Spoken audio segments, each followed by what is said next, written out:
passer. Right after this one, in a good space, is he right? It's a wonderful goal for Arsenal. Ian Wright ensured an Arsenal victory in the first leg at Highbury, but Vladimir Jugovic's second away goal for Sampdoria means the Gunners have the narrowest of advantages to defend in Italy. Can Stuart Houston keep the dream of Winners' Cup success alive at the Luigi Ferraris Stadium in Genoa tonight?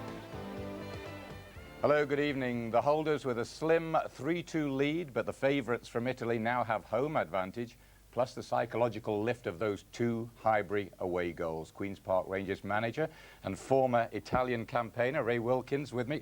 Ray, does it need a superhuman effort here tonight from Arsenal to get through again? I think it does, Bob, yeah. And I think what we've seen over the last couple of years is the way the Italians do play European football. They play it very well indeed.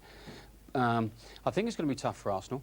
They have to defend properly. The first 20 minutes is an old cliché in football, but I think it's vitally important tonight. It's ominous, isn't it, that Sampdoria have three men back tonight, Gerd and Ferry and Mihailovic, whose free kicks are ominous as well. They're all back, those three. They didn't play at Highbury. That's quite true, and Mihailovic does hit a good free kick anywhere around the box. That Mancini can do it from the right side, he can do it from the left side.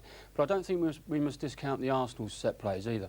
They scored with two at Highbury, and there's no reason, if they get in the right areas, that they can't produce the type of ball that Bold and Adams can feed off. The first goal coming from Arsenal would set the old cat amongst the pigeons, wouldn't it? It would be very pleasant. From us Englishmen. For all of us, I'm sure it would. OK, well, we're going to take a short break. Uninterrupted coverage of the first half follows. We're just about 5 minutes away from kick-off in Genoa, and it would appear Arsenal know exactly how important this match is to their season. Basically, it's Cup semi-final. Our season's still alive, and we want to keep it that way, you know. It's a big prize. European Cup final, Cup Winners' Cup final awaits, and we want to be in there. We enjoyed it last year against Parma, and we just want to be in there again, and that means beating Sampdoria tonight. So that's our game plan.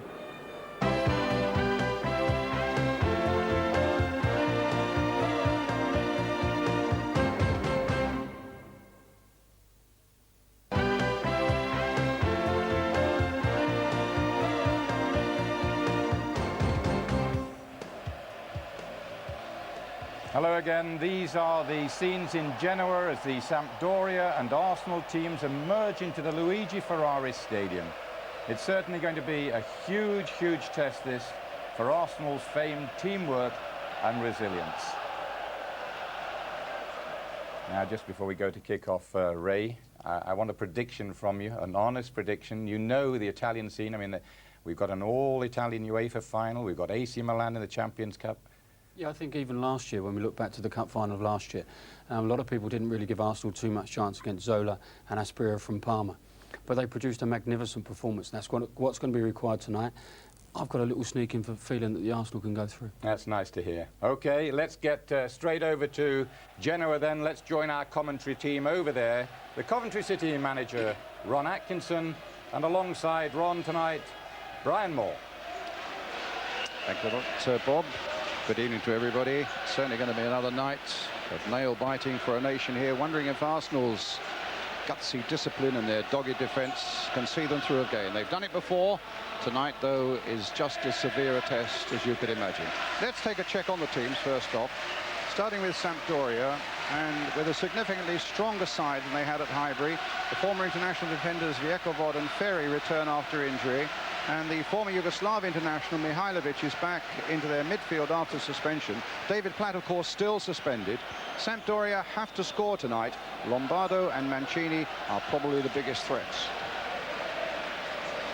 Arsenal, meantime, give a key job to Martin Keown, just as they did in Auxerre in the last round. It seems likely tonight that he'll be marking Mancini. It's another test of resolution for Tony Adams and his Arsenal defence, as we say, but also another night of opportunity for the prolific Ian Wright. 28 goals this season, a scorer of every round so far in this competition. And the referee, Gerd Grabher from Austria, just about ready to get it underway. With Sampdoria, cup winners in Italy, a fine pedigree in Europe over the last decade or so. getting us away. Attacking the goal to our right. There'll be plenty of attacking as well as Ferry gets it back to goalkeeper Zenger. This is Manini playing at right back. He played more as a central defender in the first game.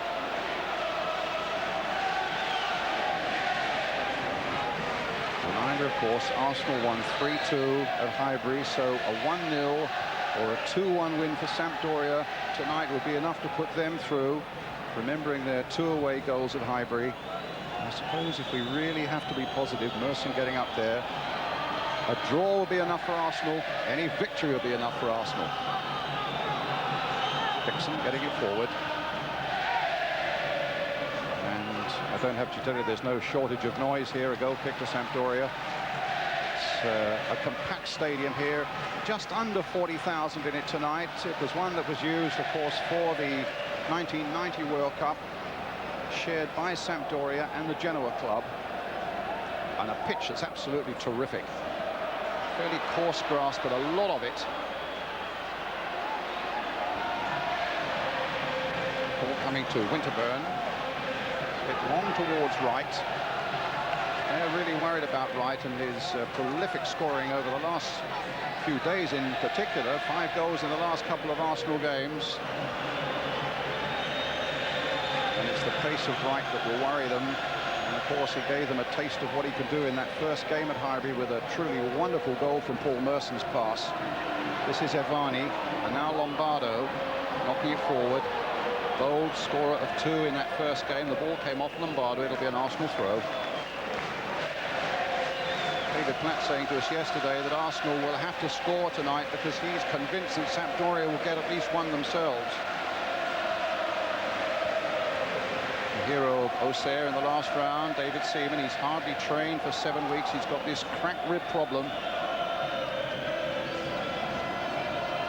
Maspero over on the left-hand side.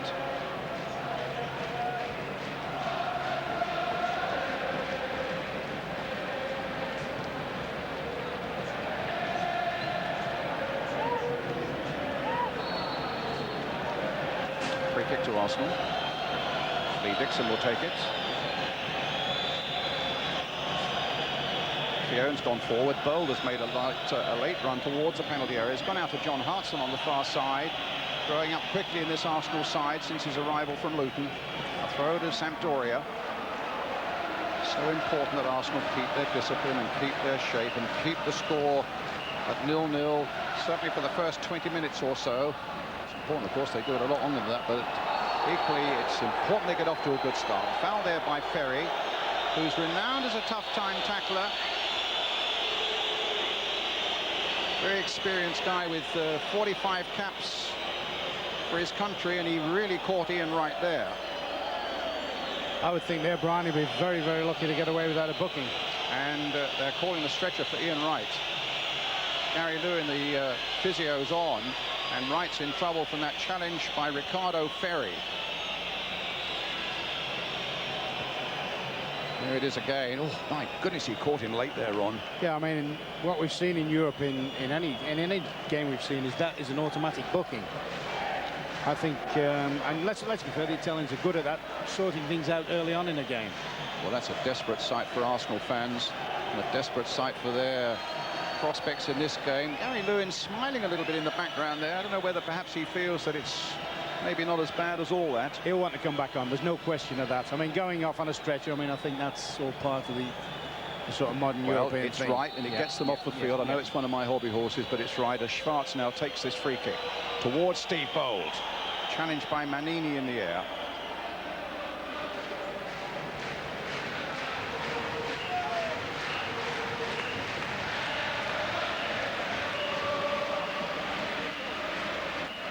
Serena knocking it forward. Mihailovic on the far side. The ball out of play. Throw to Sampdoria. Mancini.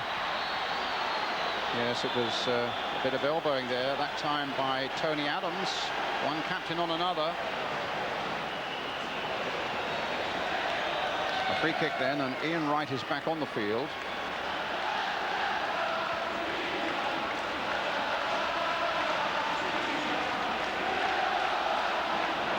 Free kick then to Sampdoria. It's a long way out. Mihailovic has got a good strong left foot on him. Surely his optimism can't stretch this far. Okay. So what have you worked out so far, Ron? Well, they're going to mark Wright and Hartson man for man. Vekavod looks as if he's got the responsibility of, there he goes, well over. Remember Branko getting one here a few years ago against Liverpool, nothing like that particular shot. And I think Ian Wright's also going to be favoured with the attentions of a man-to-man marking. Evani, tough little Tuscan in the midfield for Sampdoria. Dixon got there first, fractionally before Maspero.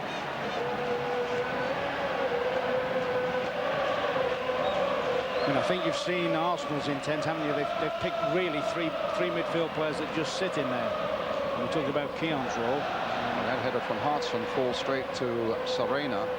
Evani. This is a good bit of play here. Jugovic, Lombardo, but he was shepherded out of it by the work of Tony Adams, giving David Seaman time to get in there. Looking at it so far, I thought all along, and I think most people felt that Keown would be marking Mancini. Keown, in fact, is following Jugovic all over the place. He scored 2 of the goals at Highbury. Yeah, I think Mancini will probably play too high up the field. It'd mean really Keown, Bold and Adams looking after Mancini, and that's not necessary. I think he'll play more as a blocking player more than the marker today.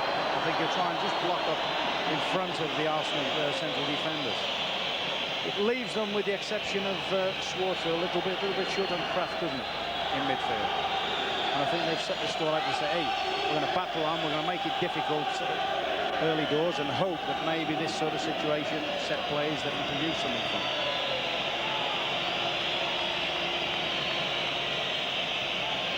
It's Adams with the free kick. Long towards Hartson, got his head up well, and Zinger down. Zinger wasn't in his best form at Highbury, but that'll be encouraging for young John Hartson. The ball knocked forward again as Dixon gets it out to safety. A throw to Sampdoria. I think you'll see if that particular free kick takes place later on in the game. If Arsenal are chasing, you can see Adams and all the brigade upon you. Mancini, Evani.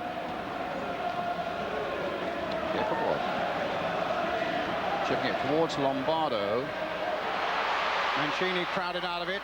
Adams hooks it away. Not very convincingly, though.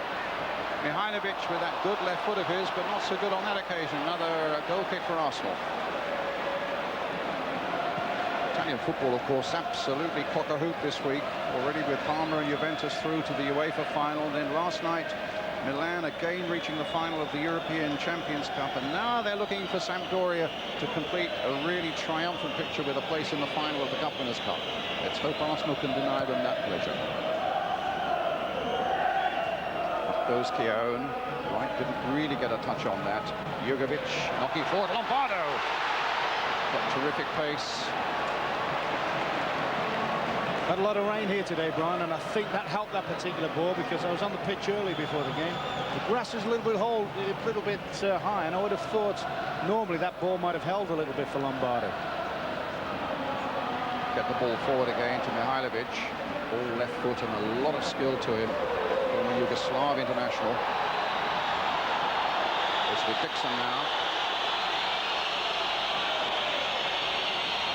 There was a shot on Hartson there as he went for that ball. Referee at the right angle to see it. Keown playing a simple one to Merson. Keown then getting it back and playing it now for Bold. Here's Winterburn. Get in towards right. Manini's header clear. Merson trying to get in quickly, put a little spurt on there. That's a good ball there by Keown. Right with the cross. Played the ball in towards Hartson, but the flag was up for an offside. That's encouraging, though. They've had 2 attacks. And I think Merson, is it down there? Yeah, Merson took a knock as he went to just flick the ball through there.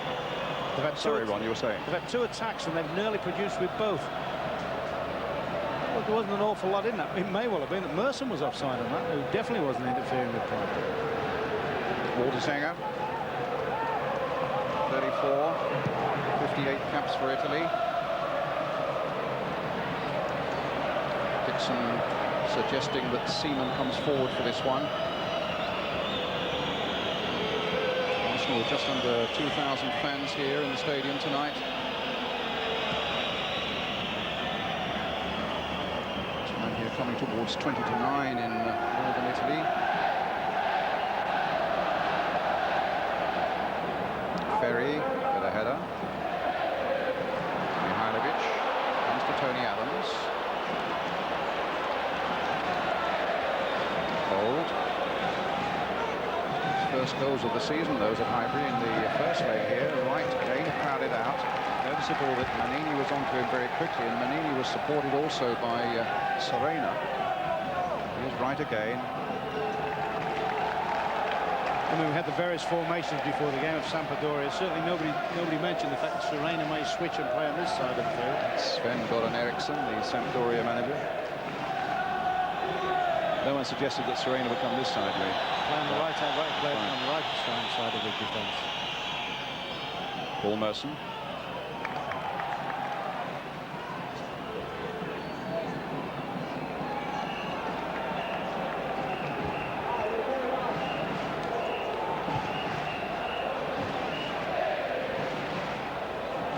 Serena with the throw. Merson's header. Merson's overhead. Right chasing. Viekovod across quickly. It's an Arsenal ball. But is it a corner or is it a throw? Well, the ball boys place the ball in the corner quadrant there. Merson is going across. It's a corner. I think he might have given him a free kick for handball. Yes, he has given a free kick. Handball by Viekovod. Right waiting now. Fione's up from the back there. Bold's up from the back. Adams is in there somewhere. This is where they feel that Sampdoria are vulnerable. If the ball is delivered well, it's a deeper one this time towards Tony Adams, who took quite a battering, I have to say, as he jumped for that one from Ferry. I've seen referees turn around, and if he'd have seen that particular challenge from Ferry, may very well have cautioned him for that and given a penalty. Absolutely. I mean, obviously, as we know from the first leg, they're very worried about Arsenal's aerial power, and you could see it in there. When he's trying to signal to the linesman here, Ferry, that somebody was holding him down, but I don't think there's a case of that. So that's twice already after two set plays they've had, but twice they've tested them in the air and they've been found lacking.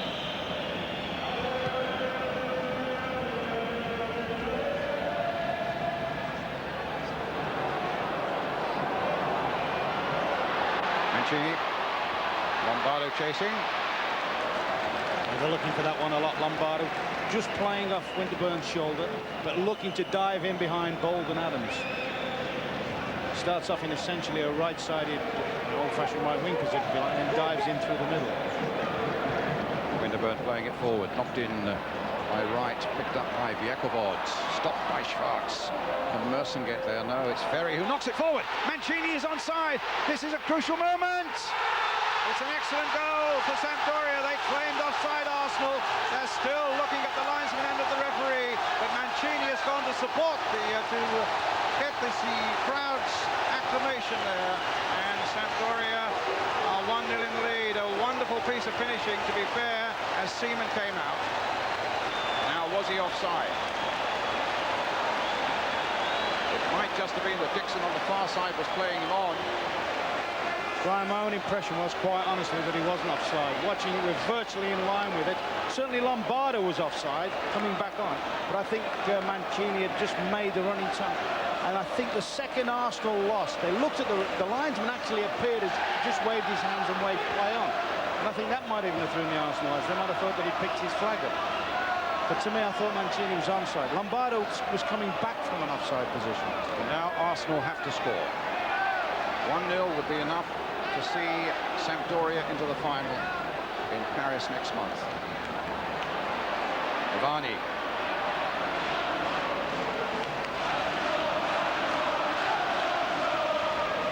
Mihailovic. Dixon. Not lost in 25 European games, Arsenal. The test is a really severe one now, though.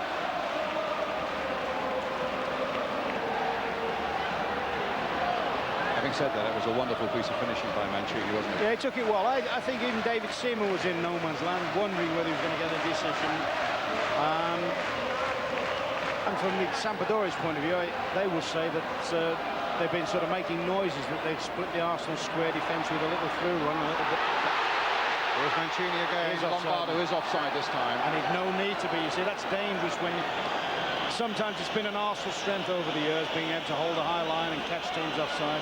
But there is that element, isn't there? Twice there. Once for the goal. And I thought then Lombardo should have held his run and didn't need to be offside.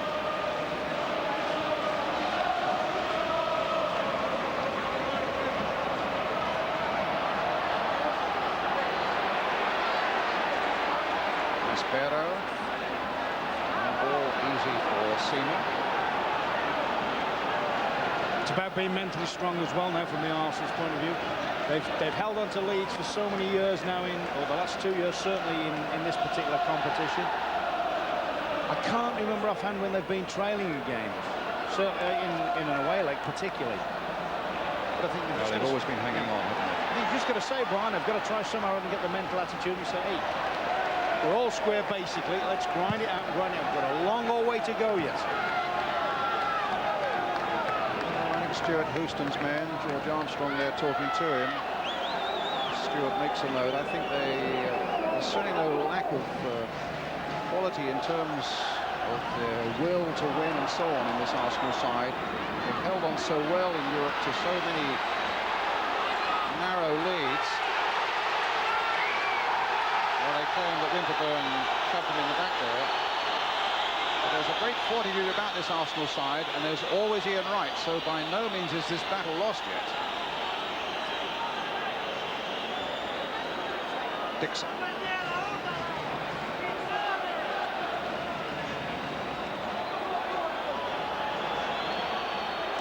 That's a corner.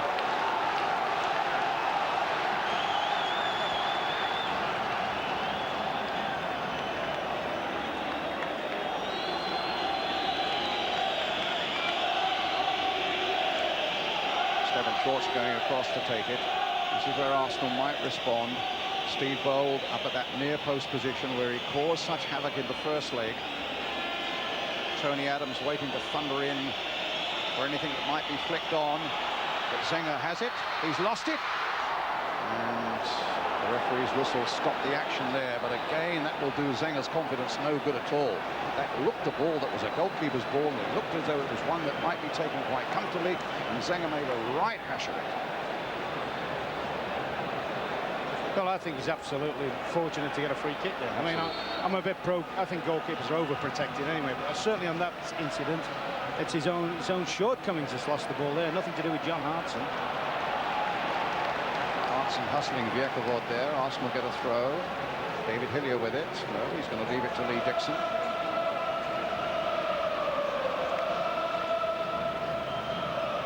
Sampdoria leading by a goal to nil, scored by Mancini, number 10. Making it level 3-3 on aggregate. Hillier. Back to Dixon. Both for Arsenal and for Sampdoria, the route into Europe next season begins and ends in this competition. Arsenal way out of the challenge for the Championship and the Cups at home, of course. And Sampdoria themselves are out of the Italian Cup and are lying 9th in the Serie A.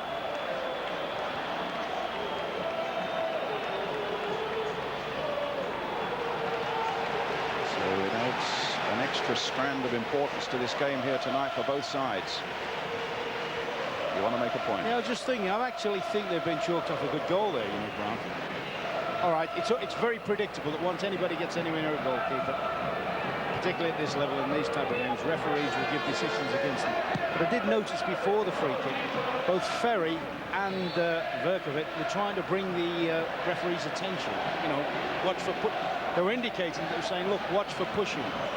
And that's clever, if you like, professionalism, gamesmanship. But I think that might have had an impact on the referee. Adams hitting this one forward, not very effectively. But Viekovod's out there chasing right. Stranded over the advertising boards there as Arsenal get on with the game, and it comes loose here for Schwartz. And then for Adams, played forward again towards Keown. He took a knock there as well from Serena. Jugovic. Keown is still down. No offside. Problems here. Mancini setting him up again. Plays the ball in, and Maspero's shot goes wide. It's a goal kick. Steve Ball's having a right go at the linesman over here about the original thing that he thought was offside when Mancini kicked the ball up left. He wasn't offside, Brian. He's looking along the line. He knows he's a cute player. He looks just along the line, stays just on certain times he's running. I think Arsenal are flirting a little bit, and that's nearly a second goal. Through that very reason, they're flirting with that system against Lombardo and against Mancini. That could be that could be fatal. So what should they do then? I think they've got to mark a little bit. They're just playing in zones, and they left Mancini, who's prepared to go anywhere along the line. I think somebody's got to say, look, let's defend first. Let's not just rely on a linesman's flag to keep us in the game. That's not a good sight. But I mean, we saw with Ian Wright that they're getting them on and off a bit quick. Reminder, of course, it stays this way, 1-0 to Sampdoria. They go through to the final by virtue of the 2 away goals they scored at Highbury. Mihailovic with a header. Here's Dixon taking it nicely on his body, looking around. He's got time to do that. Plays it forward towards John Hartson. Hartson gets a bang on the head this time from Viekovod. It'll be another free kick for Arsenal. It'll be a signal for Bold and for Adams to go forward into the box again. Wright will be there. Hartson, another 6-footers in there. Again, it needs to be a good delivery, and this is where Arsenal feel they might get a bit of joy from corners and from free kicks just in this sort of situation. Now, how well can Stefan Schwarz deliver it? Curling in there towards John Hartson, but Serena got his head to it. Supported here by little Ivani. Down the line again to Serena, quickly challenged by Paul Merson. You know, Brian, the referee's giving them enough free kicks in those sort of areas. I just wonder whether they might try a shorter one. I mean, obviously Sampdoria conditioned now to the ball being flung in for the big guys. I wonder whether they might try a little clipped one to the near post and maybe try and get in right in early. Hartson with the header. Here's Ferry. Ball hit long, trying to release Mancini. But Adams kept his eye on the ball. He was supported by Dixon, and here's David Seaman. Ivani's header for Sampdoria, won by Schwarz. Keown, who's back on the field again. I hadn't noticed him come back on again, but he's all right and going again. Jugovic. Ivani to Mancini. Jugovic has made a good break, a wonderful break there by the Yugoslav, but left it back again from Mihailovic. It's Bold who hammers it clear. Maspero. I think that last break there, was a first-class example of what I'm on about, Brian. Keown stayed with the runner there. I think if Keown had just tried to stand for the offside, Mihailovic would have been in.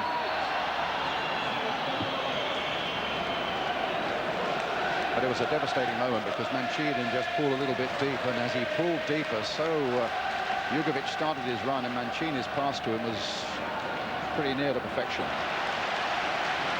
I mean, they've got a great fluidity about this side, haven't they? I mean, absolutely. So Lombardo sets off as a basic right wing, then all of a sudden he's flying into second striker positions. I think the midfield and the front people interchange excellently. Here's the corner now for Sampdoria. Towards that near post, a little flick on, it comes from Bold, and then for away without great conviction by Merson. Played in again, and Mancini's header. Will it come for Ivani? No. Well, Winterburn took a bang on the face there from Ivani's boot.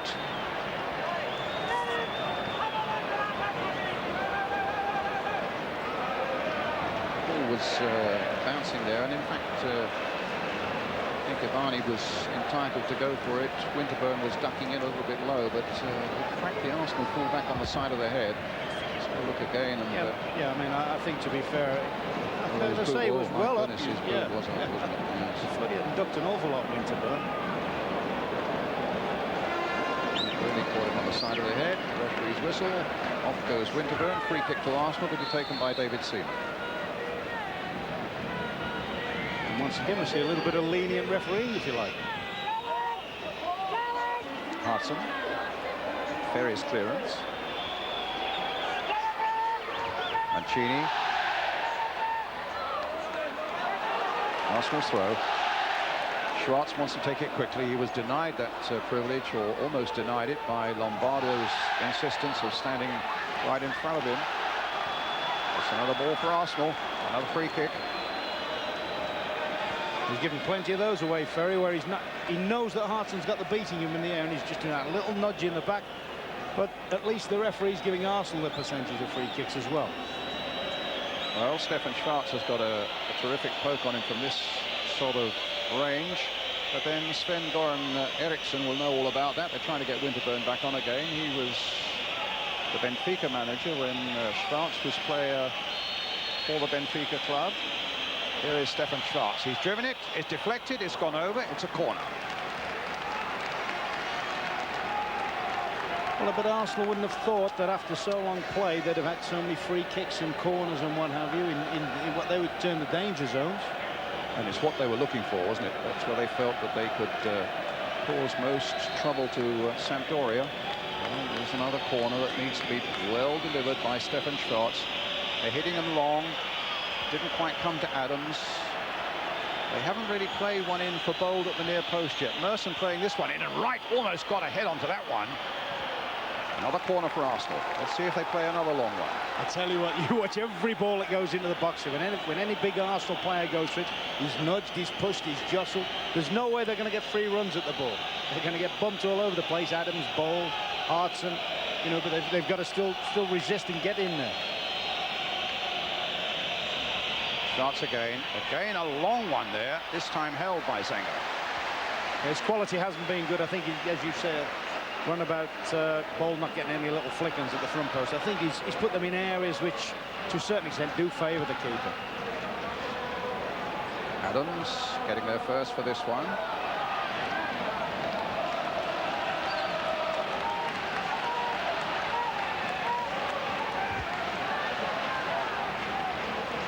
Certainly no shortage of experience in this Sampdoria side. 6 of them are 30 years of age or over. Jakobod is 36, celebrated his 36th birthday, in fact, on the substitutes bench at Highbury a fortnight ago. Average age of the side, very nearly 30, just over 29.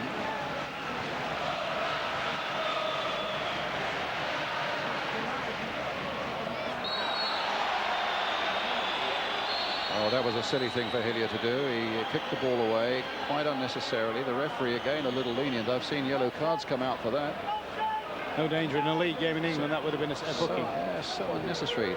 Mancini so alive and alert. Played a little dummy there, but didn't quite come off. Winterburn now.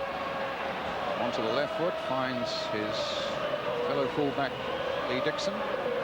Tony Adams. That goes Hartson. It's a little touch there, but couldn't quite get it through to right. Keown couldn't get on the end of it either. Here's Merson. Schwarz again. Adams, space away out on the left here for Winterburn. Lombardo coming across to cover that, though.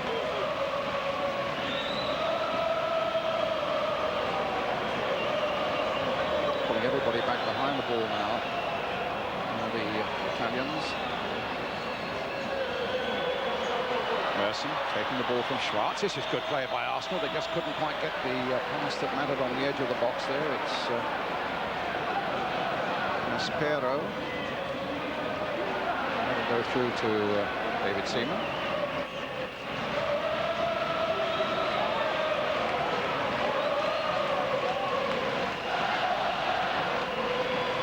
Oh. Cavani. Offside that time against Mancini, quite right. He's not happy about it, but there was no doubt about it. He was just a yard or so offside. Linesman absolutely spot on there. Are you sure, Brian? I tell you that You're not sure? I'm not as convinced as you are about that, because I'll tell you, I think they're dicing with danger. They've been done once on it. I mean, in actual fact, and it's hard to change your tactics in the middle of a game, but I just wonder whether they might be better employed. We talked about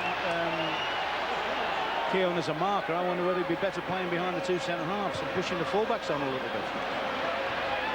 Cavani to Mancini. No foul there. Oh, there's one there, though. My goodness. Serena on Adams. That's a yellow card.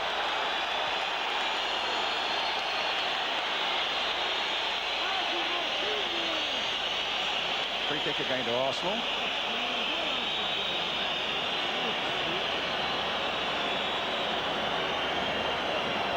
No doubt about that. Now let's see what Winterburn can do. Left foot. Gold is up there. Adams, as you can see, is alongside Winterburn. Hasn't made a move. Doesn't intend to. It's hit long towards Steve Bold. Bold chesting it down. Merson! And a save by Walter Zenger. And Arsenal so very close indeed to an equaliser there. A good nod down by Bold and a quick follow-up by Paul Merson. A good save, should have scored, Brian. I mean, that was a nice little slow ball into Bold, who just held it up nicely. And that was a great chance for this lad. Merson's corner. But that's the encouraging part. They're getting opportunities. Dixon playing it wide again for Paul Merson. Needs a good delivery here, but it'll go for the corner off Lombardo. When he does ever so well, it's got height and it's got a bit of slowness on it. Watch how he just checks it into the run. Maybe a touch under his feet, but at this level, that's a good save. But at this level, that's the sort of chances you have to take.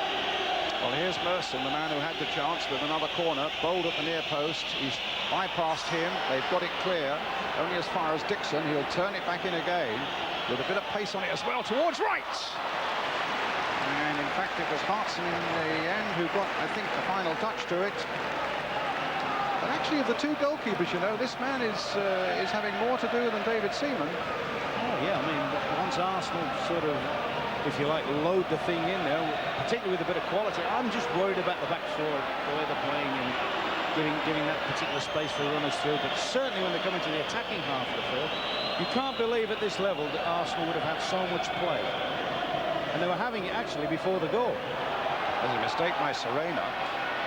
Header finds Ian Wright. But Fiekobod, mighty old defender there, sticking close to his man, who just what he had to do. Here's Winterburn. Into the path of Merson. Wright tries to play a 1-2 with him, and on the ground, Wright tries to retrieve it, but can't. Adams backpedaling. Arsenal desperately need a goal. And Seaman didn't really make the most of that one, but eventually found Dixon. Hillier. Bold. Down the line for Winterburn. Johnson going for this one, and Bold as well. Or rather, Keown. I'm actually amazed that Hartson went for that. I think he could have seen that Keown was going to get a nick on there. Shots. Not playing well at the moment. This isn't a bad spell for Arsenal. But Jugovic brings it clear. Mancini, a lovely turn by him. And having made the turn off, bad luck for Sampdoria, then hits the heel of Lombardo. Nobody's more relieved than Steve Bold here, was it? Oh. Looks as if he's just going to burn him off with his pace. Just caught his heel. Fiekobod. Free kick to Arsenal. Winterburn with it.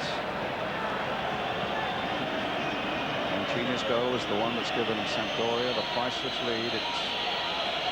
Makes it 3-3 on aggregates. But Sampdoria just with their noses ahead because of their 2 away goals at Highbury. Keown with a back header and a little flick by Wright. Just didn't know where he was, did he?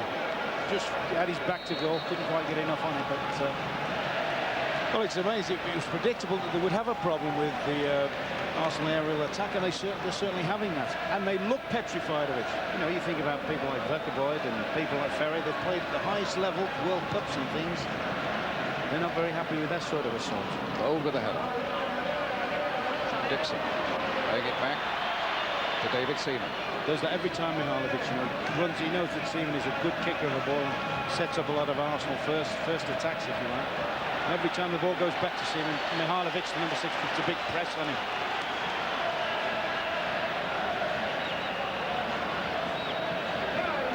Here's again Mihajlovic.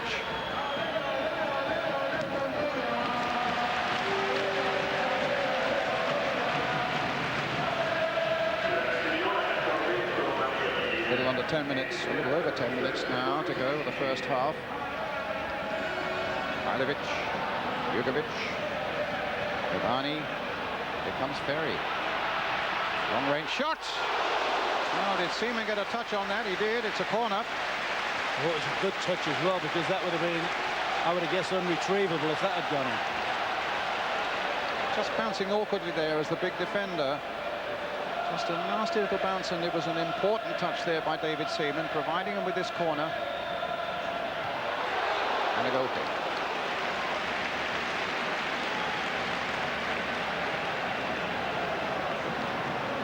You certainly can't talk about lacking in incidents. I mean, I was amazed when you said there's only 10 minutes left of the half. It seemed to have flown through.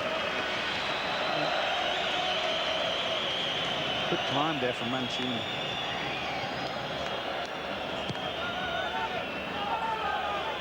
Up goes Hartson. Ferry there behind him. Right, forcing the error there. Will be a throw to Arsenal. Chelsea and Zaragoza, of course, the other semi-finalists. Chelsea playing tonight at Stamford Bridge, facing a 3-goal deficit from their first leg in Spain.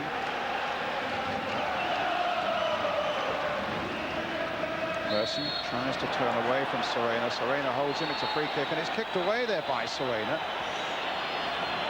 He's already got a yellow card. Well, that would be stupid, wouldn't it? It would have been just the height of stupidity, and Lombardo told him so.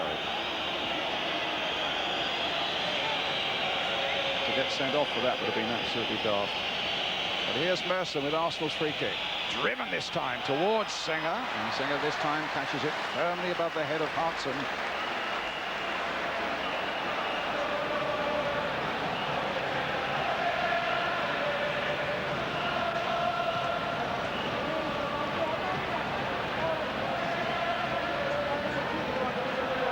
Gerd holding off John Hartson. A throw to Arsenal.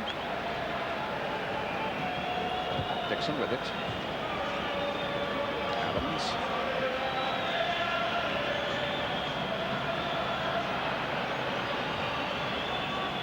Dixon hitting it forward again. No doubt there. He had a terrific career, this defender, with Italy.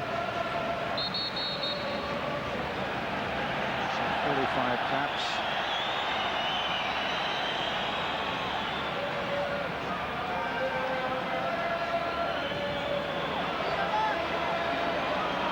Just bold, backpedaling. Winterburn's available to him, except that Mancini then comes across, cuts that possibility out, so he plays it to Tony Adams. Nobody more reliable. Forward to a little bit of space there now for Hillier. Knocked forward by him, right, lurking on the far side now. Aspero can't hold him up, and falls swiftly into the arms of Zenger before Keown can get there, or Hartson can get there.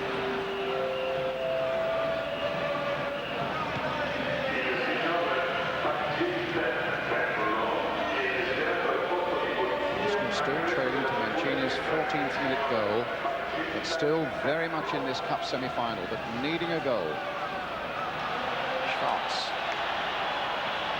Jugovic. What damage he did with those 2 away goals at Highbury. Ivani. Lombardo. Oh, the back heel. Jugovic again. Mancini with the back heel. Well, it was a back heel that undid them, and Mihailovic driven across the face of that Arsenal goal.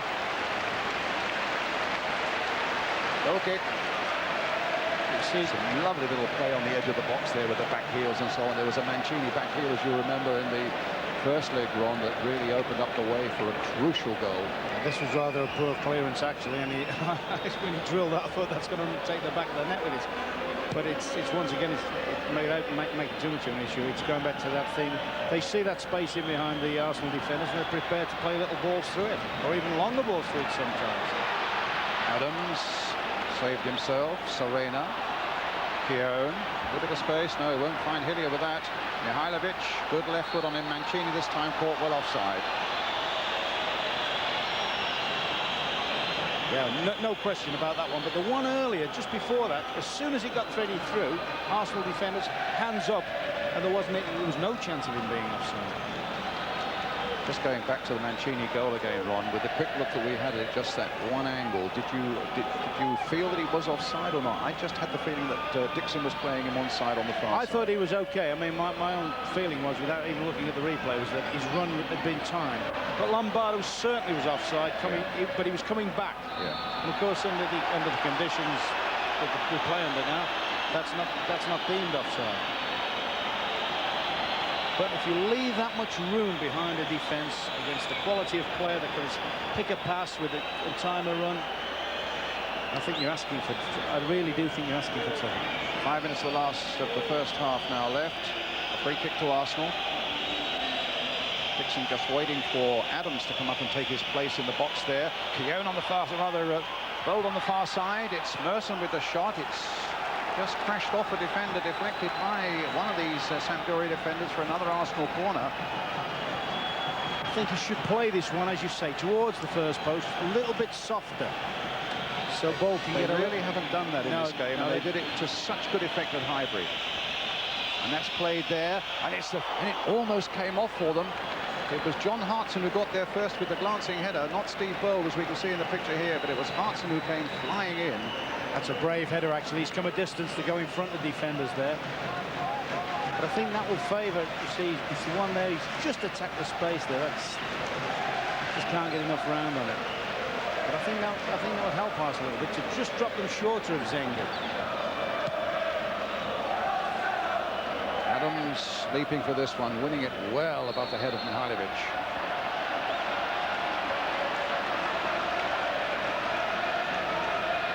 Ferry with the free kick for Sampdoria.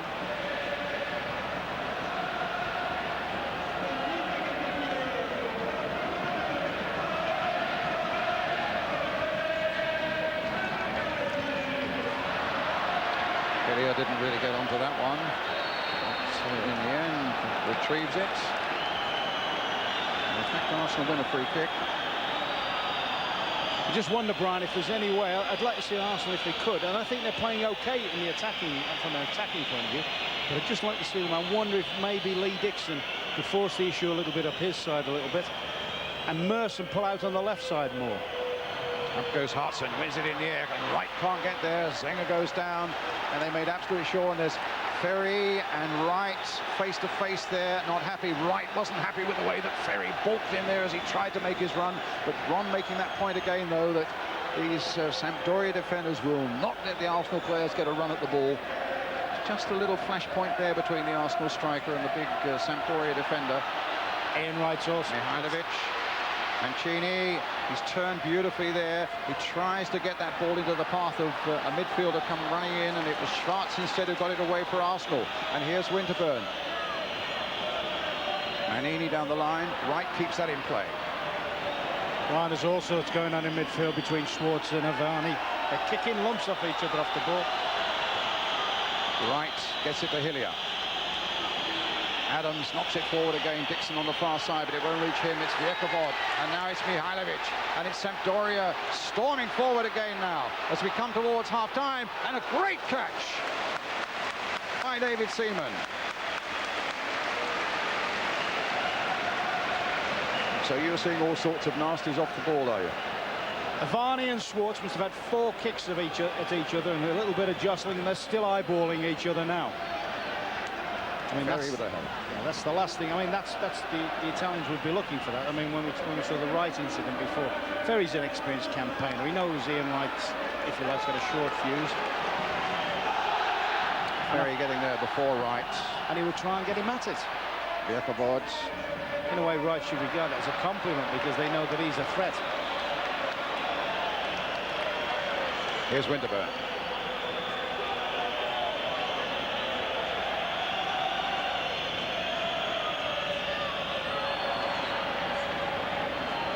And again, Stefan Schwarz, Jugovic this time trying to hold him up. Towards Ian Wright. Ferry's gone there with him, and he almost twisted it past Zenga. Gets a corner. Great ball from Schwarz. That's what they need, a little bit of craft, a little bit of cunning. That was a good run from Ian Wright, but a superb little ball from Schwarz.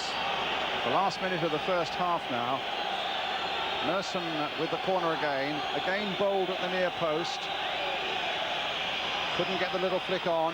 It might come here for Stefan Schwarz with that left foot of his, charged down again by Sampdoria. Here's Winterburn now. Can Arsenal just pull this goal back right on the stroke of half-time? Here's Merson towards the byline. Couldn't get it across. Manini stabs it away, but stabs it straight to Winterburn. And the corner. No, it just flicked off the Arsenal player last minute. It's a goal kick. I was Stuart Houston at half-time. I was saying, hey, these are very, very beatable at the back. You've got to make sure your concentration's spot on defensively because of the runs that the front players can make with Sampdoria. But certainly they look very, very vulnerable. They're trying a traditional Italian man-for-man sweeper, but in all fairness, they're looking vulnerable and they're looking a little bit old. You mentioned about Berkevord and Ferry, their age, and it looks as if the likes of Hartson and Wright can get some rewards late in the game if they keep working at them. So if you're an Arsenal fan at home now, you wouldn't be too despondent. I'd be upset with the goal. You know, you'd feel that you'd wanted to get to half-time with your lead intact. But at least sometimes you're playing these games and, oh, there it goes again. They'll have a rematch soon, these two. Schwartz and Ivani. But Arsenal haven't played badly, have they? Arsenal have been very, very positive. I wouldn't have thought they could have had as many chances or as many situations on Italian soil as they have had. Well, let's hope one of them can count as Hillier plays the ball in the game, but that was meat and drink for Ferry. A little touch away to Ivani. Ivani knocking it forward. A bad ball played straight to Schwartz. Free kick to Sampdoria. In fact, I would believe, Brian, if they don't concede another goal, they'll go through to the final.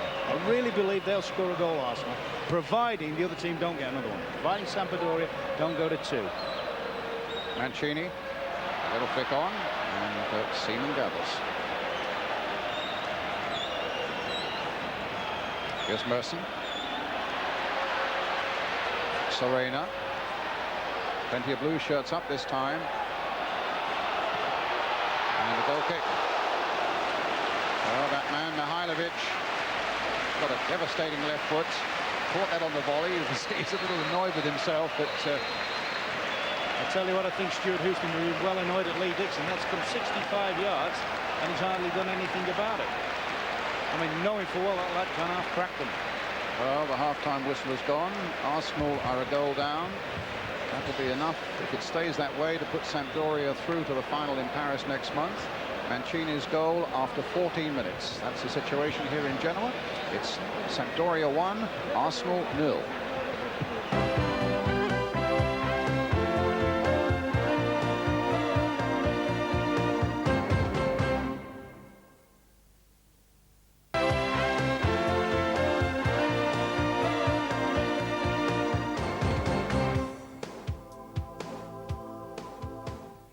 Hello again. We have a very spirited performance from Arsenal in Genoa, but it's Sampdoria, the Italian side, who lead 1-0. Spirited is a fair description of it, isn't it? Very much so, Bob. They've had a real go, Arsenal. I honestly felt before the game if they could get some good set pieces into the box, they would cause them problems. And they have done.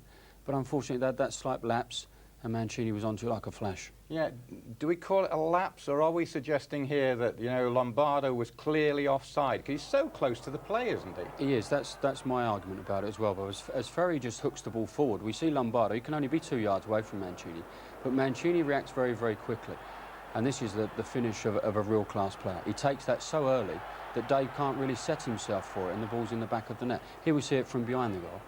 And just goes to show what a wonderful finish this is. Yeah. As it sits up on the volley. Dave has to come out to try and narrow some sort of angle, and the ball's over the top. Should Arsenal be wise to this season, Ray? You know, the business of a player going back towards his own goal. I mean, he wasn't even doing that, Lombardo, I don't think. I mean, I think he was so close to Mancini. Quite. That I think a lot of, am I right to say, a lot of referees in this country would have given an offside decision? I think they would have given that offside in this country, yeah. I don't think that would have stood. Yeah, but you say, lots of encouragement about it as well. Walter Zenga, who cost, I thought, Sampdoria certainly at Highbury, he made a couple of crucial saves. One terrific save from Paul Merson. Yes, an excellent save. Steve Bold does very, very well here. He turns centre forward by pinning Manini. He pins him very well indeed, and Merce sees he's actually going to win the ball and makes a great run from midfield, running off of Ivani. As the ball drops, he makes a good contact, and Zenga spreads himself nicely to make a fine save. But that was a good bit of play from the Arsenal. They did very well there. And as you said, there have been plenty of free kicks and corners around the box and everything. And John Hartson, he's only 20 years of age, but he's learning European football. And again, there was perhaps a little bit of controversy over a Zenga drop here. Well, I thought so. I thought Zenga just goes up with one hand and he drops the ball. There's no question about it. He's going to be put under pressure. They're playing against a big side. And I thought the referee was very lenient on Zenga's behalf. And on this case here, it's just a Zenga reaction save. But again, the big lad, the big Welsh lad, Hartson. Fabulous ball in as well from Lee Dixon. That's a wonderful crossing. It's fast. and it only needs a touch from Hearts, and that's what he gets. If it goes a yard either side of Zenga, I think the ball ends up in the back of the net. OK, so Arsenal can be a little encouraged. They're 1 down, which means that the tie is lost at this moment in time. But what's Stuart going to be saying to them, Stuart Houston, now? I would say let's have a little bit more of the same, but don't get ragged. I think Ron mentioned it on the commentary, if they concede another goal, I think it's good night Vienna for the Arsenal. But I honestly feel that they can get there. Ron is worried, isn't he, about the offsides? He's worried about the Arsenal playing too many offsides or looking for it. Yeah, that's right. I think with having watched Arsenal in the first half there, I'm a little bit concerned the width that Winterburn and Dixon have either side of Adams and Bold. Against top-class foreign sides, you have to be tight through the middle of the field, and it's vitally important that you make them go wide, and then you can defend the second ball. OK, we'll talk again in a moment. Just before the break, there's just time to give you the result of our last competition and give you another chance to win tickets to one of the big nights of European football coming up next month. We asked who scored Arsenal's winning goal in last year's European Cup Winners' Cup final against Parma. Well, the answer was, of course, Alan Smith, and the winner is Malcolm Henderson from the island of Argyll in Scotland. Congratulations to you, Malcolm. Now the new question, which British club was the first to win the European Champions Cup? Was it A, Glasgow Celtic, or B, Manchester United? Well, the number to ring is 0891 10 15 10. The prize, a VIP trip to either the European Champions Cup or Cup Winners' Cup finals, or if you prefer, £1,000 in cash. The number again is 0891 10 15 10, and the lines are open until midnight on Saturday. Good luck with that. OK, time for a short break, and then a very, very testing 45 minutes, or more perhaps, coming up for Arsenal.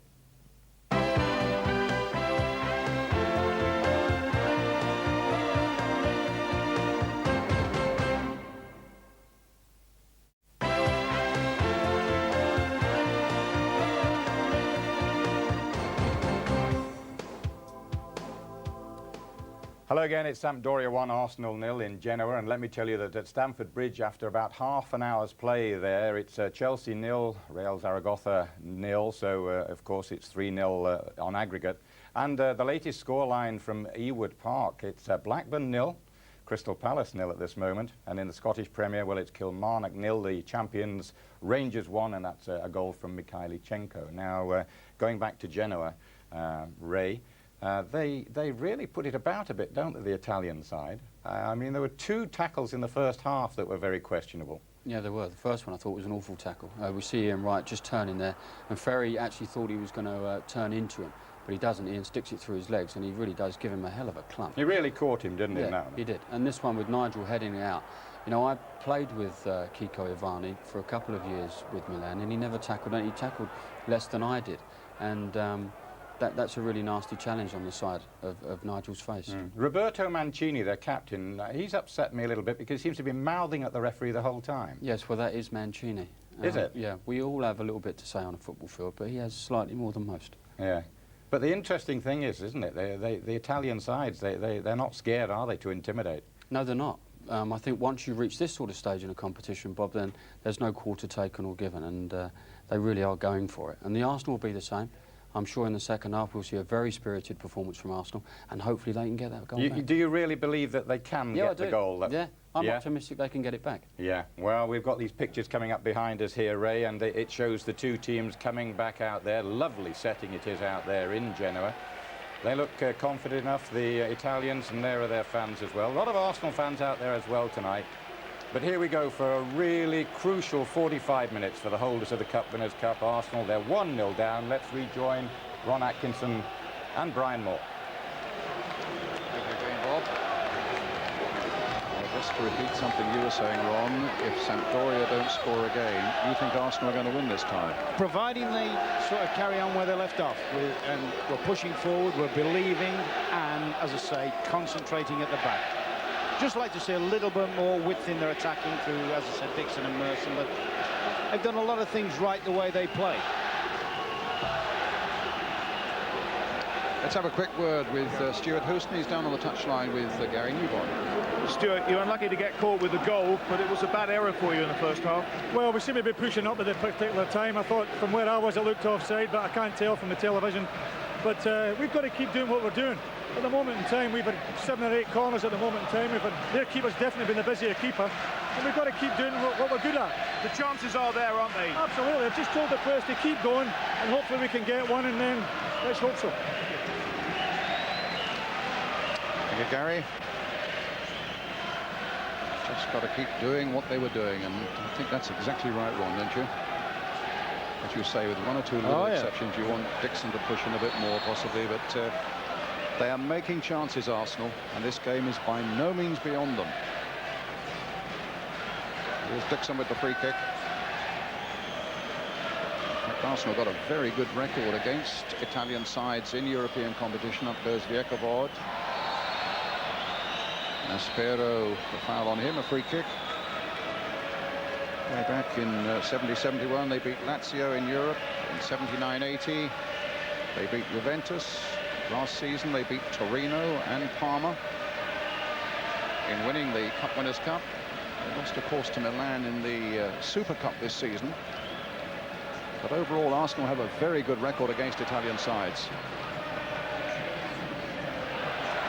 Hillier winning that well. Just knocks it forward to Hartson, but the challenge of Viekovod was swift onto Hartson there, and it's Ferry who knocks it forward again. Adams gets it away, knocked on by Keown. Ferry again with the touch. Touched on this time by Maspero, and here's Mihailovic. Well, stopped again by Adams, supported there by Schwarz. Bold then plays it wide to Winterburn, who's got a bit of space, up to right. Oh. Obstruction there by Manini. That's a free kick and a booking. That's a booking for me. I mean, he's gone, the referee there. He knew very well that the ball might go past, but there's no way it was right on the ball going past. Up goes Keown again. That time it was Serena getting in there. Schwarz playing it tall. Merson for Schwarz again. Winterburn again. Here's Hartson. Viekovod's gone with him. Viekovod might just be that little bit short of match hardness as well. He's, as I say, he's 36. He's been out for a few games with injury. Arsenal's throw. Bold trying to get the header to it.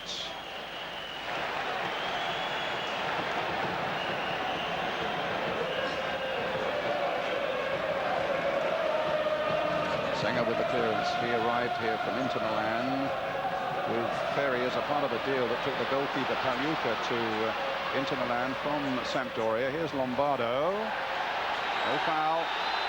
Winterburn gets it away to Hillier. Neat bit of play there by Hillier. His nerve held well there. Dixon. Adams played into the path of Schwarz. Lombardo's closing in on though, but Schwarz still gets it to right. Right, a rather unorthodox ball played out there towards Winterburn, who couldn't quite keep it in play. They have a little flourish, Sampdoria, where they play the pressing game, particularly the midfield players and the front people. They try and make Arsenal hurry the ball so they can't play with any real quality. I think Arsenal still got to be brave enough to try and get their passes in. They're in trouble here, though. Mancini. The flag is up. Mihailovic, I don't think was offside. It was Jurgovic, I think, who was offside.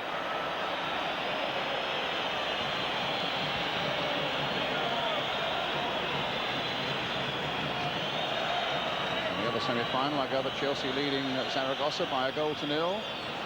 As Keown plays the ball across to Hartson, that's no problem there for Zenger. Actually, it's been the most noticeable thing of a few minutes of play. Keown has certainly taken more advanced positions than he did in the first half. Oh, that's an ugly one, isn't it? It's by Zenger. How much of that's nerves? You never know. I mean, he's an experienced keeper, but he showed he was very human at Highbury, and certainly tonight at times, although he's made good saves, he's looked fragile when the pressures come against him. Ferry, Evani, Mancini, Adams, and now Bold. Winterburn. Hit long towards Martin Keown, playing in a very forward role here. On for Ian Wright. They couldn't get any purchase on it. In any case, the whistle had gone. It was Keown pushing down on the defender. Well, we've seen him break up the right wing and hook a ball in. We've seen him make in the box and try and get his head on the end of feet.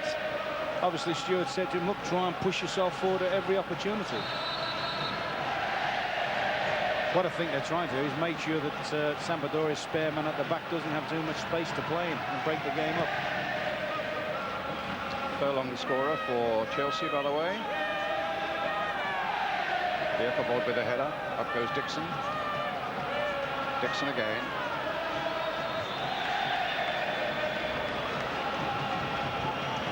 Steve Bow to Merson. Played for Adams. Oh, I thought he'd sold Dixon a little short there. Dixon then losing it first to Mancini, and now here's Mihailovic. Now Mancini again. Lombardo's made the break into the box. The back heel again there, which is almost a Mancini copyright. Did very well. A good throw out there too. An excellent throw out by Seaman. Winterburn down the flank there, making plenty of progress in towards John Hartson. The ball knocked out to Hillier. Played for Ian Wright again. Bierkabod's closing on him. Wright with the shot from the sort of angle, in fact, that he scored from against Auxerre. But that wasn't such a devastating shot as we saw in France.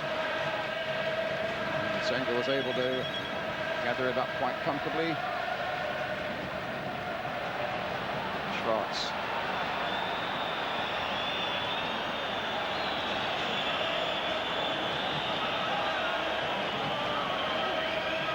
This Keown pushing right up onto the left-sided defender here. Hartson winning it in the air. Bierkabod with the clearance. Yes, Keown's role has changed significantly in the few minutes of this second half. Dixon getting it back to the safety of Seaman. Played short to Bold. My goodness, there's not much to spare. What are they playing at? In the end, Seaman gets it clear to Winterburn. Plays it in to Schwarz. There's a lot of confidence in this Arsenal side at the moment as Wright plays it to Mercer, and now to Schwarz.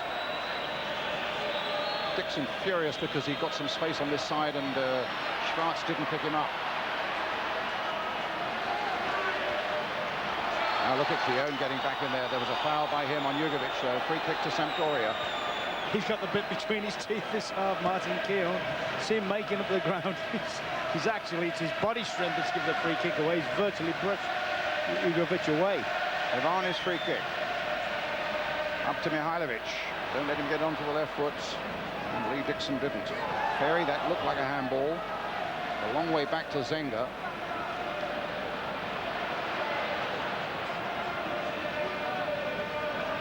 Dixon rather Bold caught a little off balance there.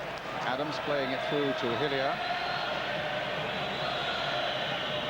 Not the ball right wanted at all.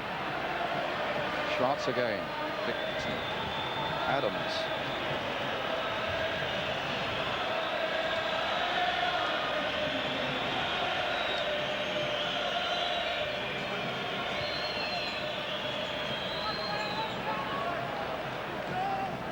And it'll be a throw to Sampdoria.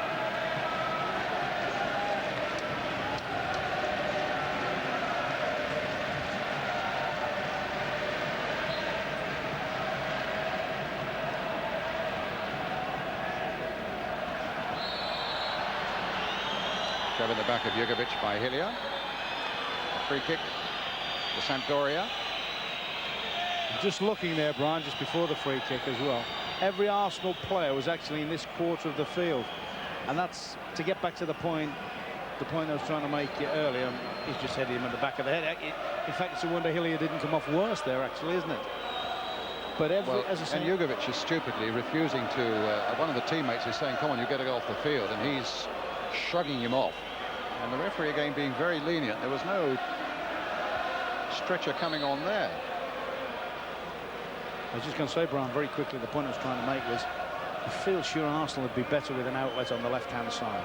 Well, McGoldrick, I'm told, is warming up at the moment, Ron. I think they've got one in Merson, but I think Merson's playing in. I can understand sometimes, but I mean, they're all very, very bunched in there. And we think he's coming on for David Hillier. Bierkabod. Up to Malpesa. Or Maspero, rather. It's a foul by Hillier. And McGoldrick coming on, and Hillier's coming off.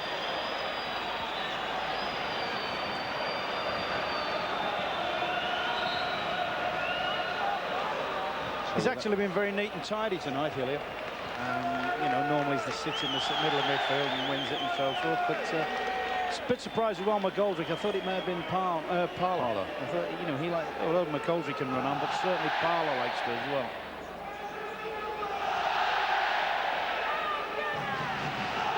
Ivani with the kick. Played for Ferry. Back for Ivani again. He's got a good left foot on him, but not that good. What Arsenal haven't done yet in the second period, they haven't managed to mount up a series of attacks, of corners and free kicks like they had in the first half, and get that momentum where they constantly pressurised the Sampdoria back people.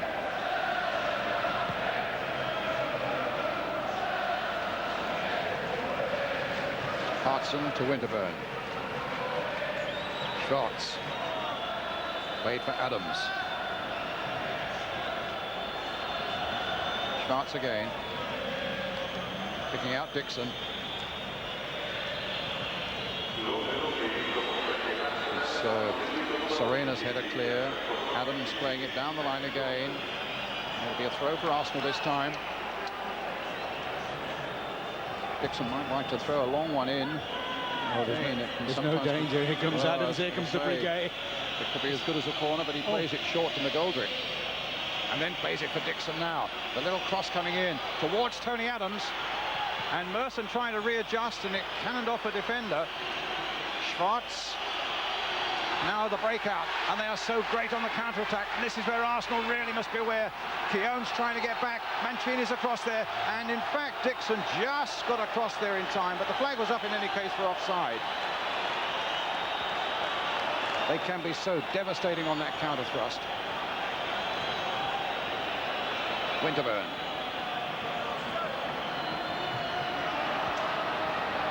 Ivani. And a foul this time by Hartson.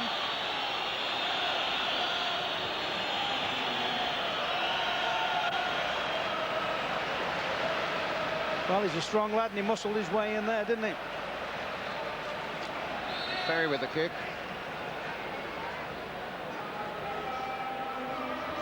Mihailovic nodding it on, easy for Seaman. McGoldrick's just going to play down this right flank, isn't he? And Serena's just keeping an eye on him. He looks as though he might play a little more forward than David Hillier was. If he's going to do that, I think they can balance it out the other side with Merson. What it does, it also pins the Sampdoria wide players back.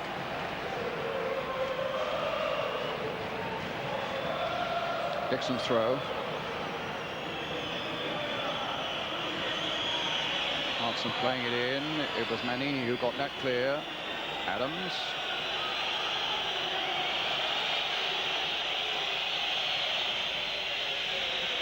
Sampdoria soon to make a substitution. They're going to bring on Invenizzi, who played in the first game in defence. And it's Ivani, we think, who might be coming off. Adams, he might get caught here. Mancini and Adams' determination got him through. But now Ivani to Lombardo, and Bold, and he hits it straight at Mancini, but then gets a second bite at it, and this time flicks it with much more certainty towards Winterburn. And now the run on for Merson, right up alongside him as well. Merson going by Manini, almost desperate to take him out of the play there. Merson did really well. Winterburn's come up and joined him. Schwartz with a shot, charged down though by Jugovic. Back to Bold. Still can't get Invenizzi on. Played wide towards McGoldrick. McGoldrick won a good header there. Hartson turned his... Well, Vierkovod pulling him down there, surely. And the referee has given a free kick to Arsenal. Quite right. I mean, Vierkovod was all over Hartson there. And a substitution to be made. Invenizzi will come off. Ivani goes to come on. And Ivani comes off.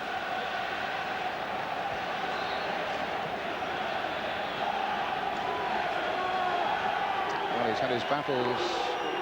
Little Ivani. Alberigo Ivani with Stefan Schwartz. Neat and tidy little midfield player. Invenizzi, possibly more of a defensive player, coming on now. But another one who's past the age of 30. They've got to be looking for Schwartz here, haven't they? McGoldrick.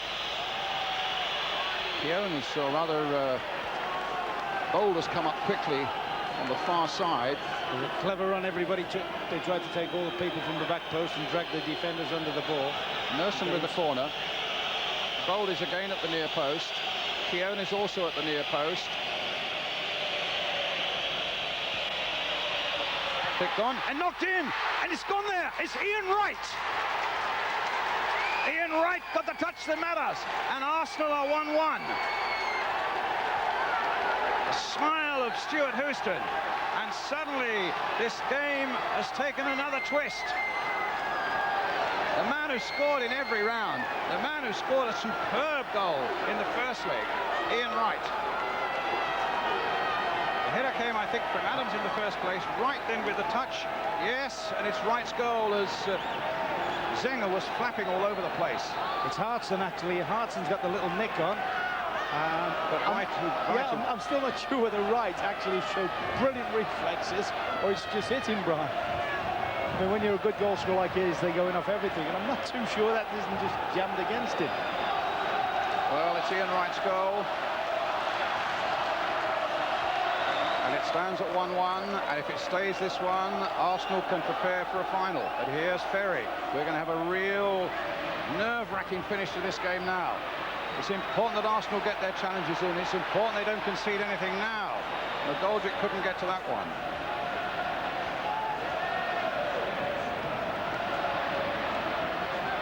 Bold is there.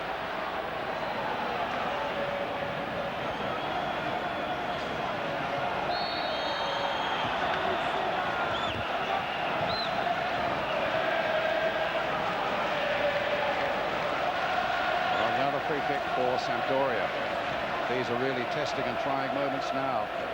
And Arsenal pulling a lot of back. Hartson's gone right back deep into defence to hold out. A little flick on, and it's just wide. On Mancini. He's having a right blast there, Mancini, at Serena. I can't believe that. I mean, that's a decent enough ball in, and you know he's done well to get above that. He can't blame anybody for that. I mean, that's a super header that's nearly got them back in the lead again. About 27 minutes to go now. And what I hope Arsenal don't settle for that. You know, I hope they try and drive the game, because I think they can keep them pinned in if they do. I think if they sit back and settle and try and say, all right, let's make it hard for them again, I think they'll invite Sampdoria, and I always fancy Sampdoria are better attacking than defending.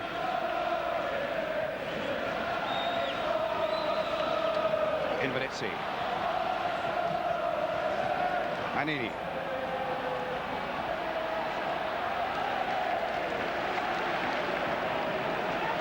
Well, these are worrying times for Mr. Eriksson, Sampdoria manager. Stays this way, remember. Arsenal need a draw.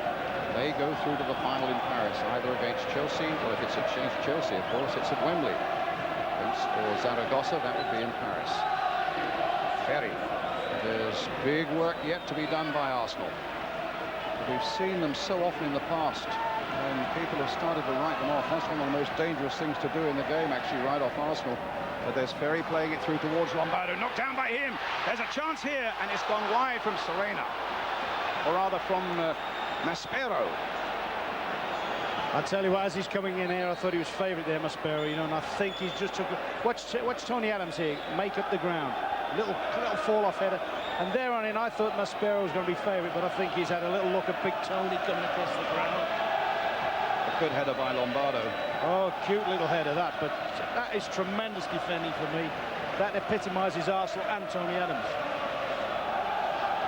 We saw Arsenal hold on in such terrific style last season in Turin and in Paris, and indeed in the final against Parma, and this season against Auxerre. Strange thing is, Brian, like I said, I think they're better equipped in this particular game to try and box Sampdoria in their own half of the field and play. I mean, we saw them give some performances where they really dug in last year, didn't we? But I think this is one where they've got to try and even try and nick another goal. Keown. Arsenal's free kick. I mean, since the goal, they've had two near misses, haven't they, Sampdoria? Mancini's header and that that effort there that Adams blocked off. From Maspero. Winterburn then. This is Jugovic. Chelsea leading 1-0 at half-time against Saragossa. Remember, they are 3-0 down from the first leg.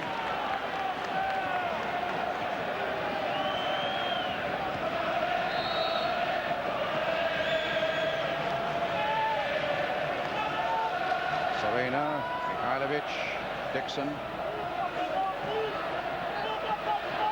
Mihailovic. Mancini. No penalty.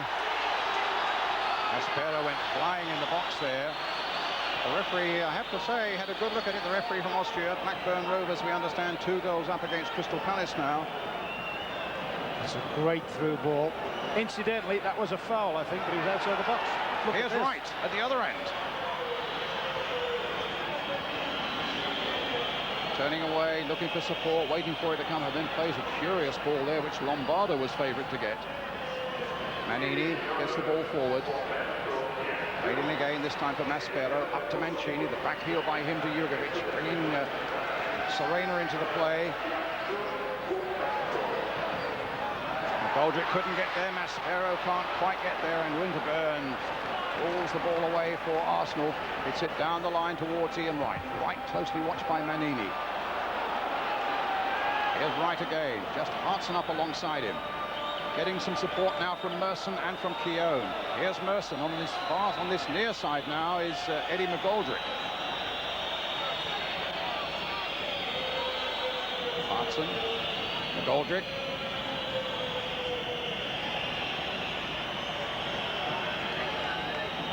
Keown, McGoldrick, into Hartson. It's going to be a Sampdoria throw.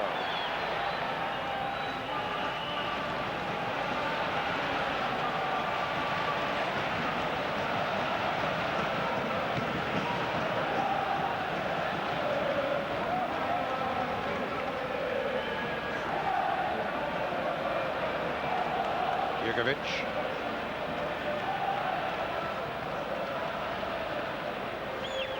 Spera. Comes bold, not to be denied. Gets it back to Manini. Hit forward by him, but this is an easy one for David Seaman. Halfway through the second half now.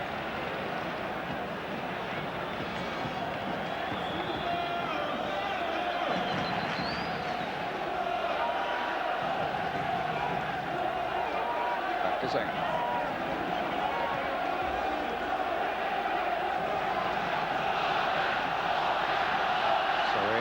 Forward.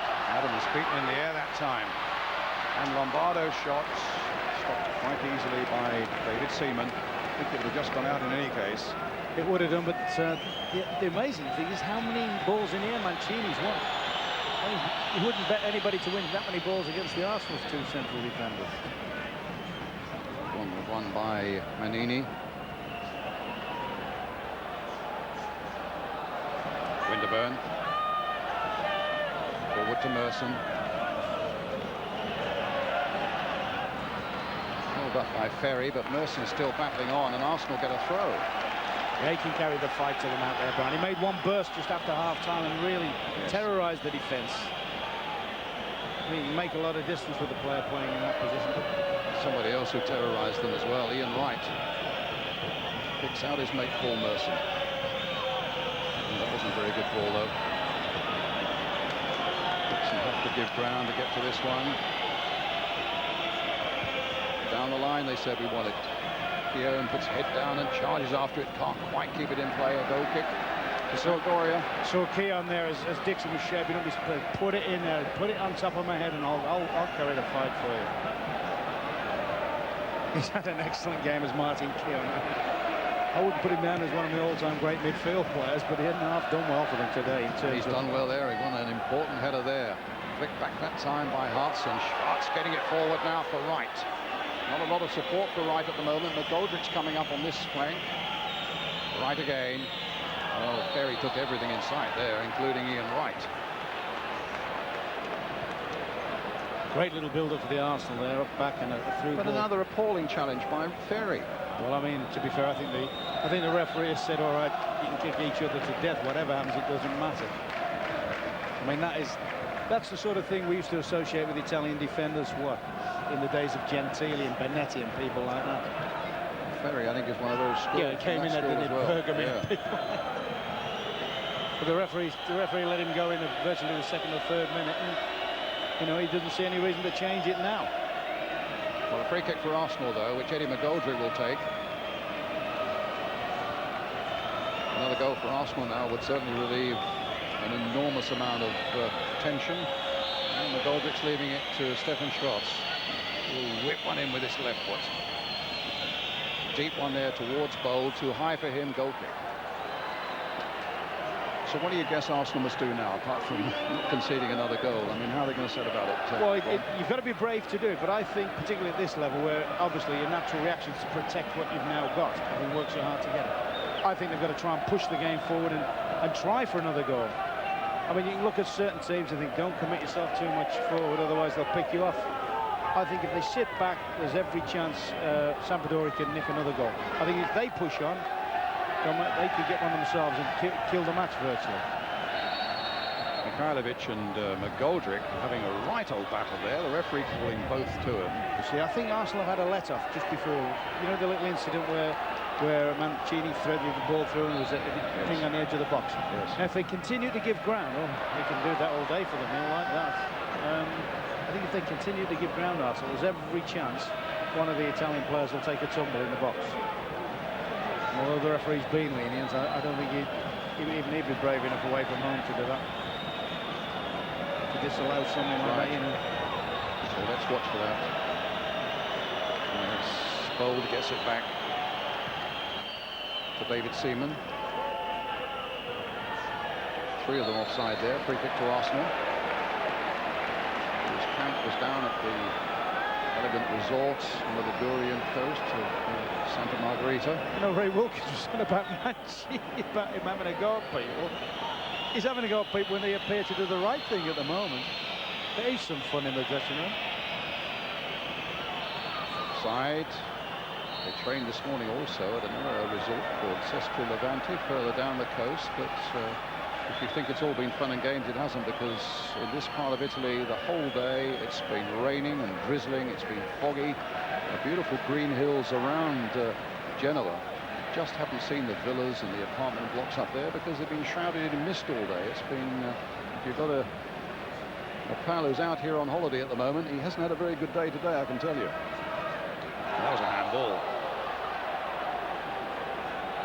I think what you can also add to that, Brian, in terms of that weather and stuff, this pitch is looking immaculate, isn't it? Yes. Superb playing, but it's a welcome relief for the Arsenal at this stage of the season to find a surface like this. Here's Seaman with the free kick for Arsenal. In goes Keown again. He really is giving everything tonight. He did such a good job actually in Auxerre in the last round, where Auxerre had a very dangerous midfielder, Martins, and he really snuffed him out effectively in the second leg. Bold getting there, but then Invenizzi. In comes White. And White, so nimble and so quick, gets the ball to Winterburn. Merson letting it run down the flank there, having a little barging with Manini.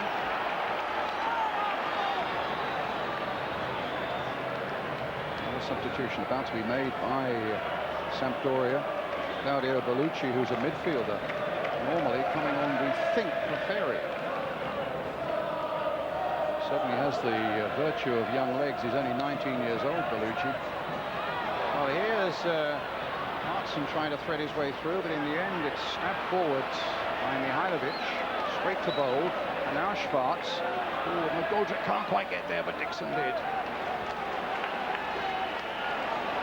You'll see the Arsenal, no matter how badly or whatever's happening to them in league situations, when they're playing in games like this and they get the nose into something, you'll see that collectiveness coming. You can see it at the moment there where McGoldrick's just lost the ball that should have been his, and Dixon atones for it. Dixon straight away makes up for it. No issue, no debate, goes in and rectifies the mistake. Well, Bellucci's on, and Ferry is off. Well, that tells you now they're going to the sound of the trumpets now, doesn't it? Pulling up. Put Serena as a centre-back in place of Ferry. Dixon hitting it straight to Merson. Manini. Steve Bold with a header clear. Serena again, hitting it forward up towards Lombardo. Adams winning that in the air. Mancini's there also. Lombardo, but Arsenal surrounding him with players. Getting the ball away now with Stefan Schwartz. Not the best of balls there for Hartson, though. Adams playing it wide again, not the best of balls, and McGoldrick really having to struggle for that one, but he did well and skillfully with a quarter of an hour left now for Arsenal to hold on to this 1-1 and find a place in the Cup Winners' Cup final in Paris next month. Unless Chelsea get there, of course, and then it's at Wembley. Here's Mancini. It's the man they've got to hold up. Plays it wide for Invernizzi.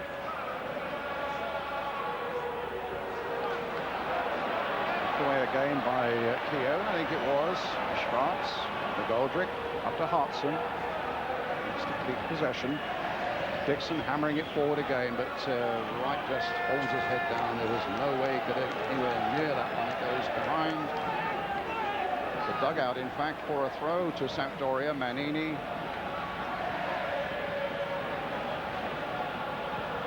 Adams.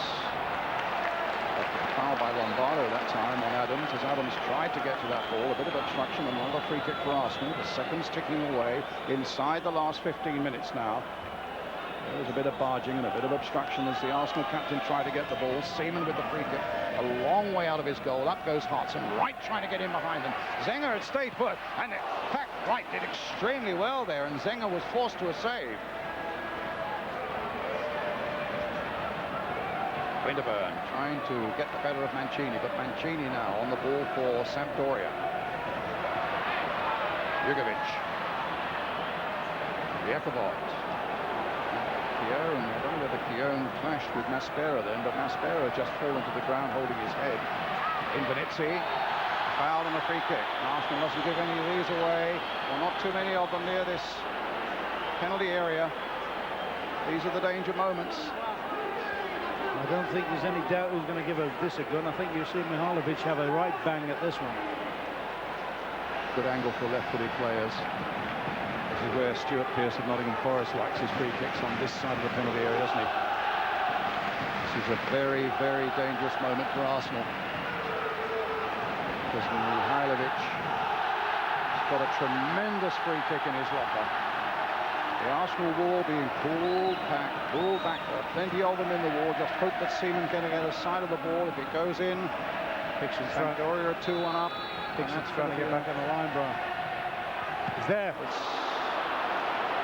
Done well there, Dixon. Dixon did very well. Yeah, I'm not sure that Seaman would have got there, you know. That's a safe and sorry at this stage, isn't it? There's a foul again, this time by Serena, who's already got a yellow card. Free kick to Arsenal.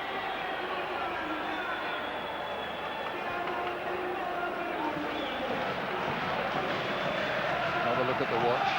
A little over 11 minutes to go.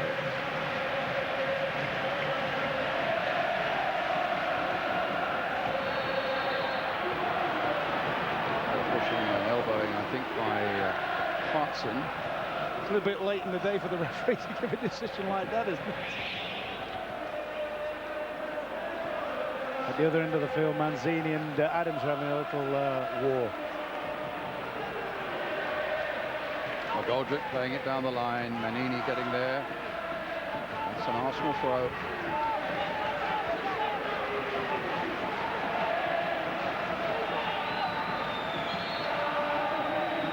Dixon will take. I think the sort of thing, if they can do it, Brian, I know it's difficult from Arsenal, is just play those little balls in behind the Sampdoria defence. They've done it once with a bit of quality this half, which when Ian Wright, in all fairness, I thought Zenger should have come out for it, but when Ian Wright got clean and hit Zenger on the legs. Up goes Adams, did well. There's such a lot of transfer talk about Adams, but Arsenal wouldn't be Arsenal without him at the moment.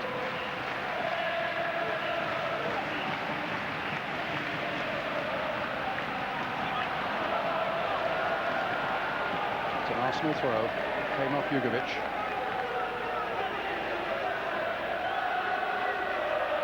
Chris Kiwomya coming on. I just wonder whether he'll come on in place of Hartson. I'm having a look at Hartson, who's done exceptionally well in the air, but whether they need those little bit of extra legs now. I mean, Kiwomya is a busy sort of player that can run across the whole line. I think it's right. I think it's right. Oh, he's limping, yes, you're right. He's limping. Well, he's done a terrific job again tonight for Arsenal, is right. Having been clattered as early as the 3rd minute by Ferry. Hartson charging. Serena holding him up. Gets the ball back to Zenger.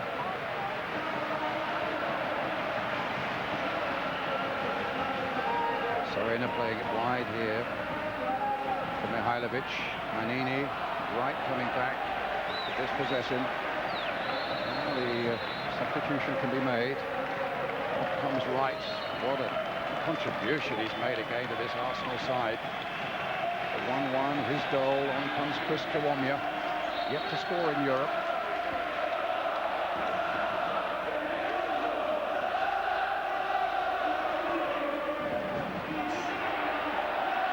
Kiwomya couldn't get hold of that one. Manini got there first. Comes to Schwartz. He's had a very good game actually in that midfield, Schwartz, this evening. But at the moment it's Viekovod pushing those aging legs of his forward. Mancini. Adams is there, but there was a handball. Adams will claim that it was an accidental handball, but the referee has given the free kick to Sampdoria about 6 or 7 yards outside the penalty area, and it's pretty central. Mihailovic will be behind it again. Mancini is there as well. Also Invenizzi, but I don't think Invenizzi is going to figure, or is he? Austrian referee lining up that Arsenal wall again. We just have to hope that Seaman's got a good sight of this ball. No, it's going to be Mihailovic. With a long run up to it. Driven there, but straight into the Arsenal wall. Mancini with the shot. And it's gone in. Well, a fantastic goal. Mancini had played it in. And suddenly they're back on level. Or rather, Sampdoria in the lead. Look at Zenger. Well, that's absolutely incredible. In all fairness, great reactions there, but I mean, they made a right mess of the free kick, didn't they? Mihailovic hits the wall. Mancini smashes in the second shot. And the referee, in fact, is going to take Bellucci's name, a yellow card for taking his shirt off. Well, he's only been on the field, what, less than 5 minutes. There's the free kick. And there's a terrific reaction header by Claudio Bellucci. And Sampdoria knows their way back into the lead again.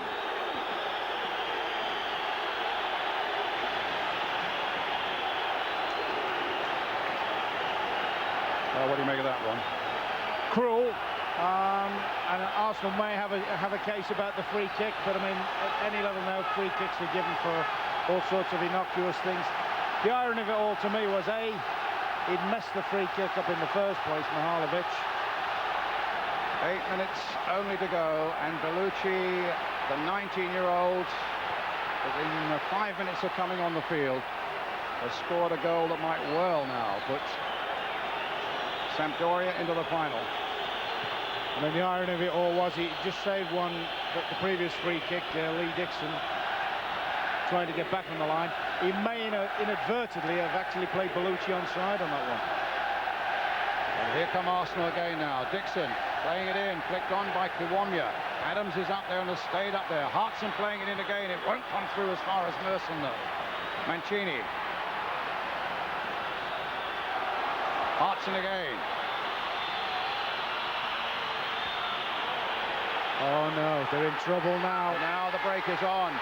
They're stretched at the back. Lombardo and Bellucci is in there again.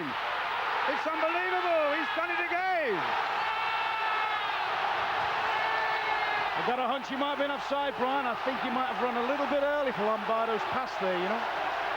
I mean, that's It's ironic that if only Hartson had stood one in the box when he got a crowd of players instead of getting robbed, we might have been talking about an equaliser. Now we're talking about Arsenal losing their cup. Well, the holders have never retained the Cup Winners' Cup. We had high hopes that Arsenal might do it tonight. But Claudio Bellucci. Have a look at this. Let's just, it doesn't show it well from there. I know he's made the run, but I just had a feeling he made the run a little bit early off Lombardo's pass. Well, Arsenal need a couple of goals now. No, they're out, Brian. With all the will in the world, they're out now. Mihailovic. Bologna. Shirt almost tugged off him there by Mancini. Arsenal need a goal. If they get a goal, at least we get into extra time.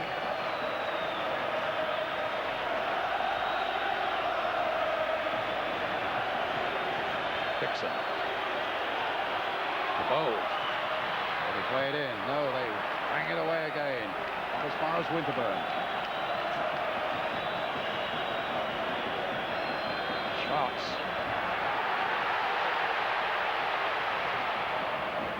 Dixon gets it away.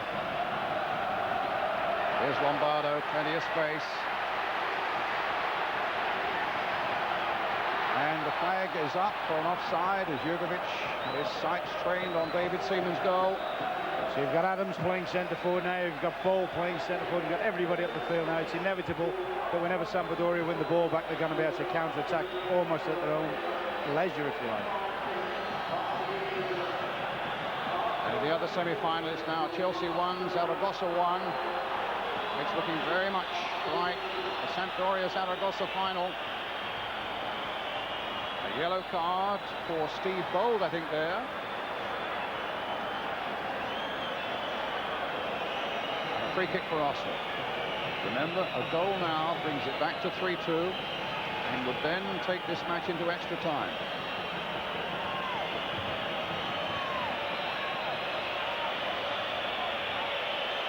Person behind it, but it's going to be Schwartz who takes it. He drives it. He's driven it in! Arsenal have got a reprieve because now they've got a chance of doing something in extra time. Stefan Schwartz, what an amazing game this is turning out to be.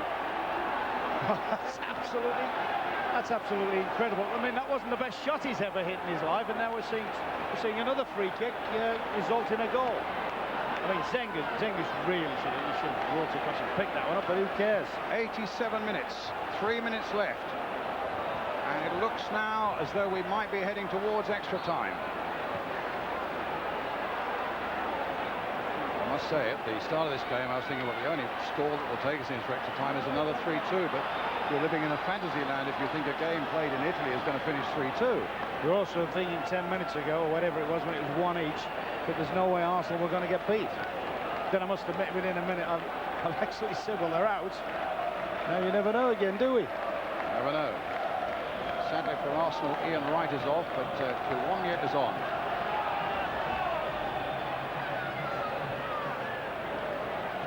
Manini on the far side with the throw for Sampdoria. No, Lombardo's going to take it.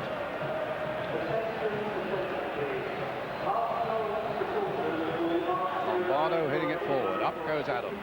Here's Bowl. Kiwomya's chasing. Yekovot's trying to hold him up. Yekovot with the head up, and here's Keown playing it in, and it almost came, and in fact it just clipped off Kiwomya, and had he not just touched it, I feel that might have gone straight through to John Hartson.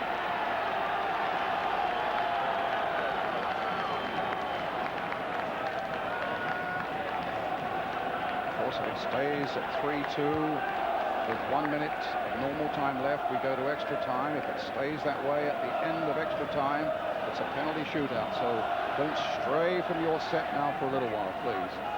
Up goes Mancini. Dixon. Hitting it for Kiwomya.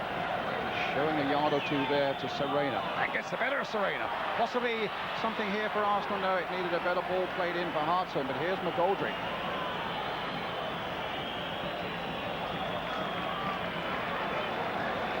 I think they should gamble here, Brian. Get one of Dixon's into the box and push Big Adams up quickly. Try and win it in the last few seconds. Kiwomya. Dixon. Played towards Zenger, but that's easy for Zenger. Mancini after 14 minutes, right after 61, then 2 by Bellucci, 82 and 85, and Stefan Schwartz, 87. They're playing time added on at the end of 90 minutes now. Viekovod hitting it forward again. Bold is there, letting it go for David Seaman. And we're going to get an extra 30 minutes. They're all level on aggregate after 90 minutes here in Genoa. And we'll be back for the whole of extra time.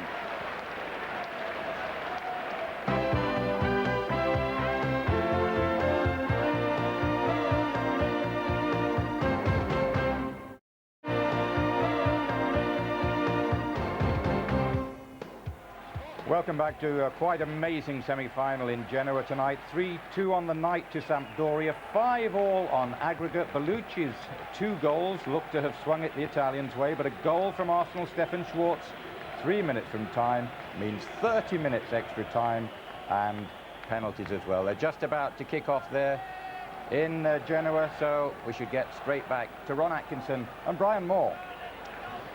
Thanks again, Bob. Just confirming it was Steve Bold who got a yellow card. We've had that confirmed on the Arsenal bench and from UEFA just before the finish, which sadly it means that if Arsenal do go through by some way or other in extra time or penalties for the final, Steve Bold will be on his 2nd yellow card and would miss that final. Here's Schwartz. And over on the far side, it's Nigel Winterburn. Floated in, Zenger with a safe catch this time. Chelsea now leading 2-1, we understand, in the other semi-final at Stamford Bridge. Sinclair, the scorer of the 2nd Chelsea goal, adding to 1 by Furlong in the 1st half. Sparrow playing it on. It's a handball and a free kick, and it's quickly taken by Schwartz. And here's Merson making another of those striding runs of his towards the defence, and absolutely taken out of the game by Manini. It was a block I mean, up. the referee was not, what, 5 yards away? Yeah, it's not even an argument. It's a block up again on Merson. In Venezia. Played in for Lombardo. In Venezia again. Bellucci, the man looking for a hat-trick, but Bold denied him a look at that one. Mihailovic. Little chip with the right foot this time. Bold gets it away. Kiwomya helps it on its way.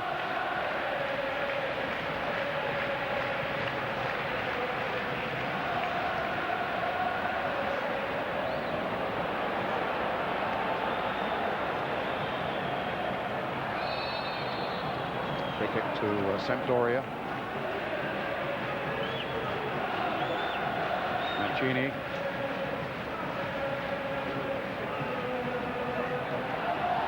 Sparrow, goal kick.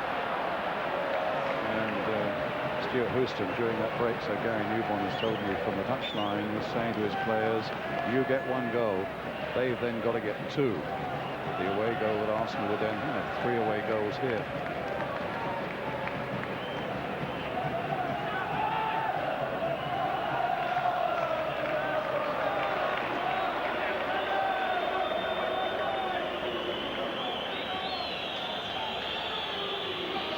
To Arsenal. Lee Dixon with it.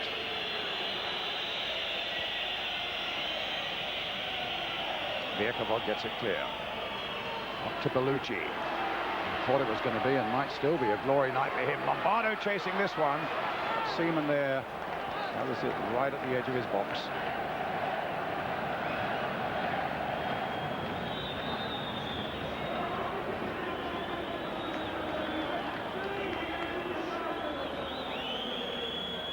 Winterburn plays it forward. Serena touching it back. Playing Venezia. And Lombardo was trying to steal in again behind Steve Bold, but Bold as sure, just gets the head there, nods it back again to David Seaman. Tantalising while it was in the air, wasn't he? Watching Lombardo sneaking between the 2 big central defenders of Arsenal. Kiwomya.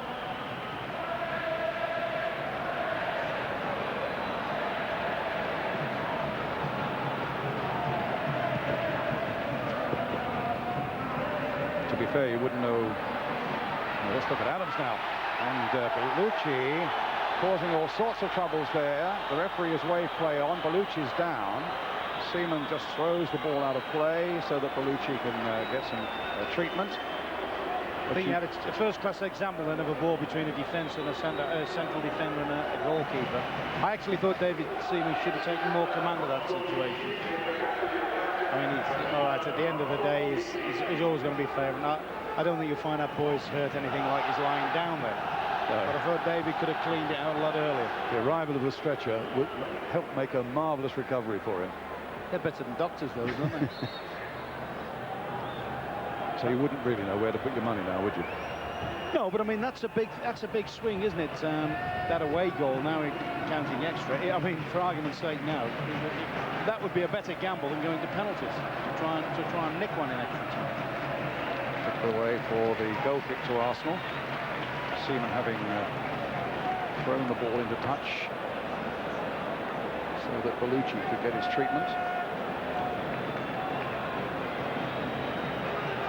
Seaman with the kick. Hartson tried to get a little flick on, but it was Vjokovic just behind him. It's Invernizzi now. And again, Bowl with the header clear. Mancini. Adams again shepherding that ball back. Come on out, he said to David Seaman. Seaman was already there.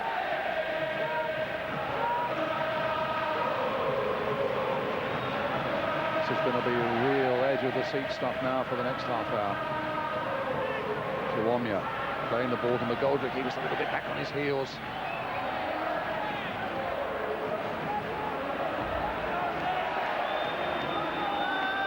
Arsenal's throw.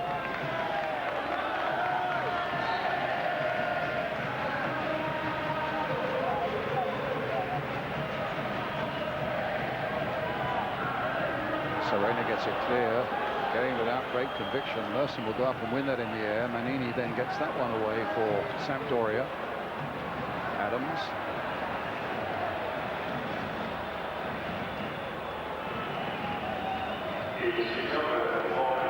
It's out of play. It's a throw to Sampdoria.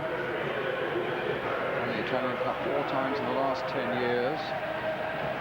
Quite a new club, really, the youngest actually in the Serie A. They were only formed in 1946.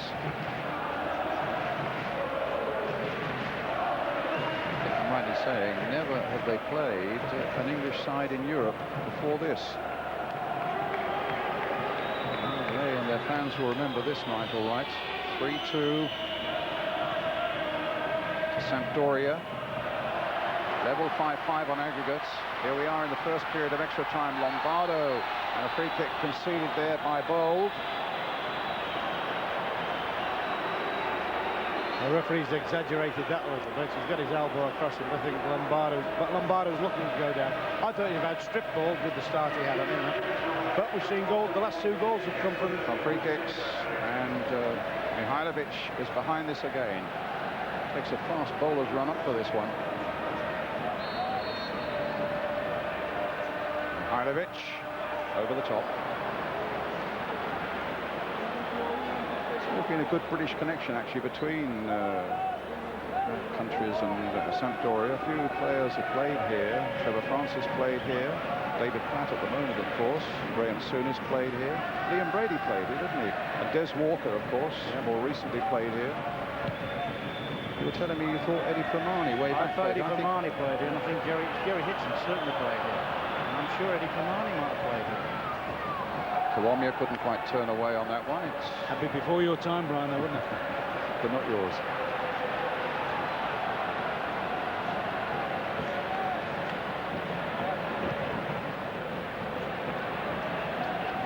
Dixon had to change his mind there, and Bellucci used an elbow unfairly. A free kick to Arsenal.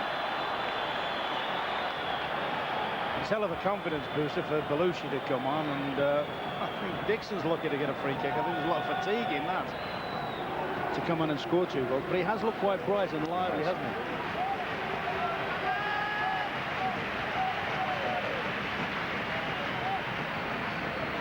Actually, the tempo's gone very, very slow. I think what we're seeing now is a little bit of tiredness, but that's we're not going to give anything away from either side now. You know, whereas in the closing stages of normal time, it was like we've got to go for each other because of the circumstances of the game. Well, that was a bit unlucky for Arsenal. The ball cannoned back off Merson into possession for Sampdoria. This is Invernizzi on the far side now. Played in for Lombardo. Schwartz did well. That's a free kick for Arsenal. Thinking ahead a little bit, if it comes to penalties, of course, Arsenal's ace penalty taker, Ian Wright, is off the field.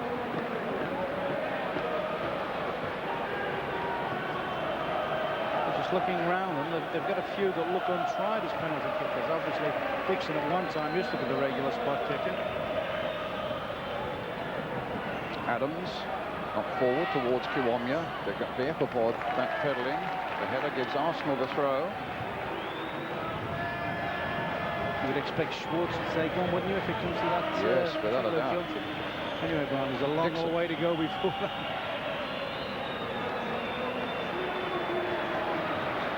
I wonder how much Stuart Houston has been thinking about penalties and whether before the game he's decided who was going to take them.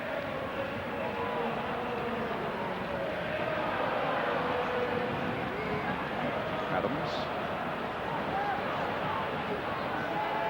Jugovic.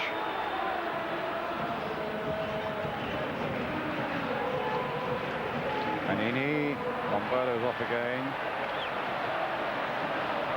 Let's talk to you about penalties a bit later on.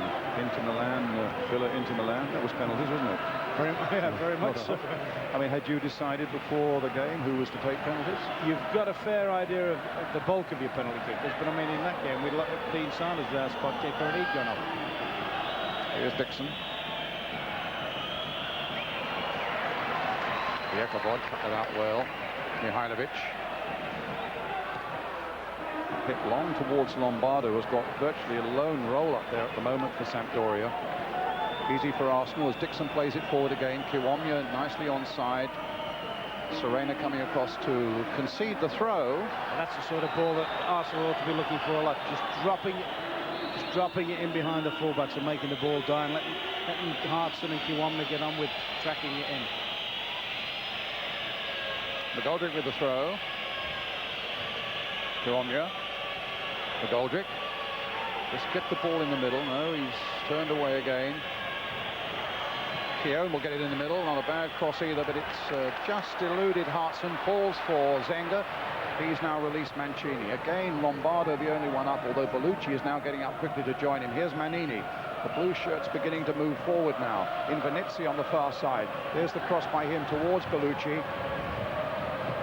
The back heel that didn't begin to come off there by Schwarzen as well for Arsenal, that Winterburn was there.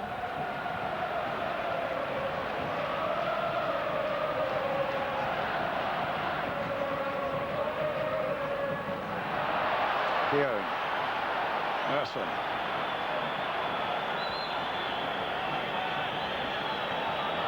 Little flick by him, and Goldrick didn't think it was for him, and in fact it's picked up here by Bellucci, and a promising move for Arsenal has come to nothing.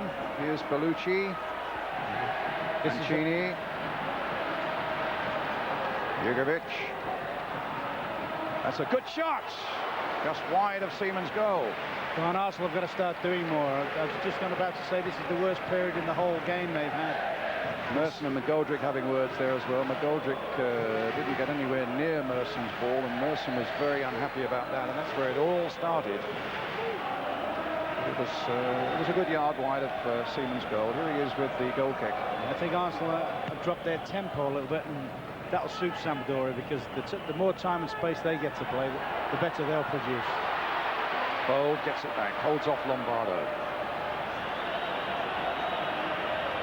But with an Easter programme, you know, Ron, they've not been short of football, Arsenal, have they? I mean, it's been a wearying time for them. Back by Bold to Seaman. Playing games with Bellucci there. Well, that's where he's got to just drop it over the left back. Dixon. No, but he wanted that ball's about 4 movements too late. He refused it in the first place. You can see McGoldrick had made the run in behind that. Keown had also made a run from midfield in behind the left back area. About a minute of the first half of extra time remaining. Serena gets it clear. Hit towards Adams. Hasn't been a good period for Arsenal this time. They've done little or nothing in it, apart from, of course, preserve the scoreline. Penalty shootout is about 16 minutes away unless somebody does something here. And here the break is on again for Sampdoria. They played it in towards Lombardo. That was a great bit of defending by Dixon. And he's gone in there again, and the flag was up in any case after the first challenge. That was a wonderful piece of defending by Dixon on Lombardo. And, well, Mancini going across to have words with the linesman, and the referee quite right. It's about time, too. Mancini has been mouthing all the way through this game, and he gets a yellow card. He's also overlooked the fact, of course, he's appealing for a penalty. He's also overlooked the fact that the referee, that's the brilliant defensive thing. Now watch him make a double tackle, and the referee's actually given a free kick. He actually gave a free kick there, you know, for Arsenal. Now they're looking for a penalty. That's why Mancini's trying to referee the game and all sorts. Seaman with the clearance, and it's gone into touch. The last seconds of the first half of extra time.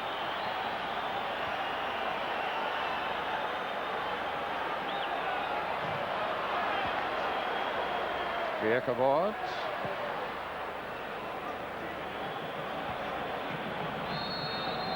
There's the end of the first 15 minutes of extra time, and we're heading towards a penalty shootout. 3-2 to Sampdoria on the night, 5-5 on aggregate, the same number of away goals. Let's get a quick word with Ray Wilkins back in London.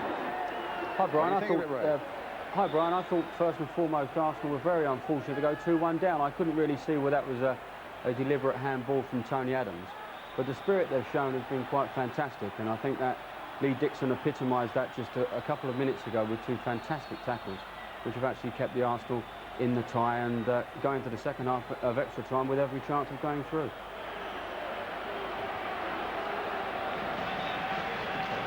Thanks a lot, Ray. So Mancini on a yellow card. Serena's on a yellow card. Lombardo's on one from a previous match. So too is Jugovic. So too is Evani, who's now left the field. 15 minutes remaining.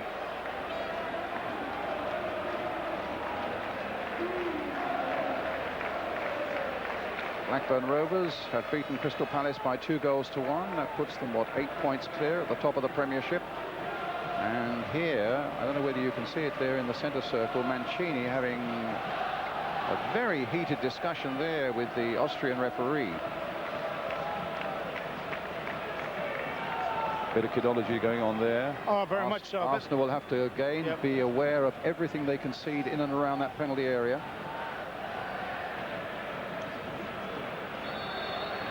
So away we go.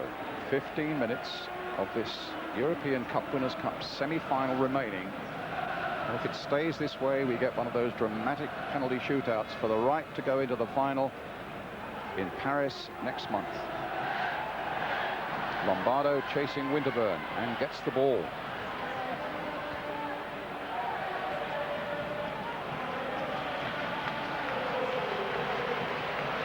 Invernetti with the throw.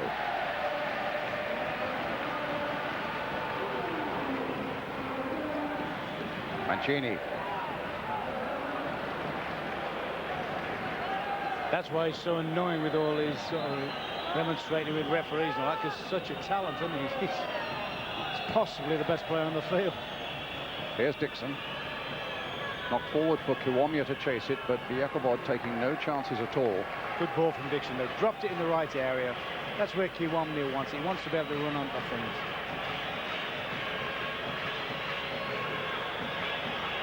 Kiwomya gets it back to McGoldrick. Just keeps it in play. That's a nice little bit of play there by McGoldrick. Has he done too much? Zenger's claiming the ball was over the byline. In any case, the linesman didn't agree. It's a throw to Arsenal. Long time since they've been in this position for a long throw. And Steve Bold has gone forward to that near post position again.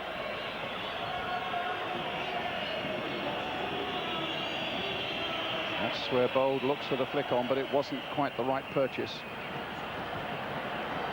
Goal kick.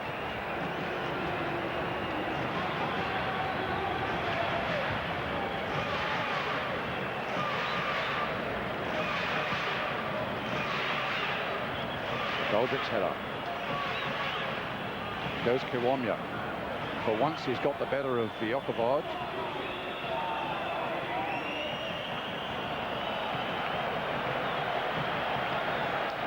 Another goal kick.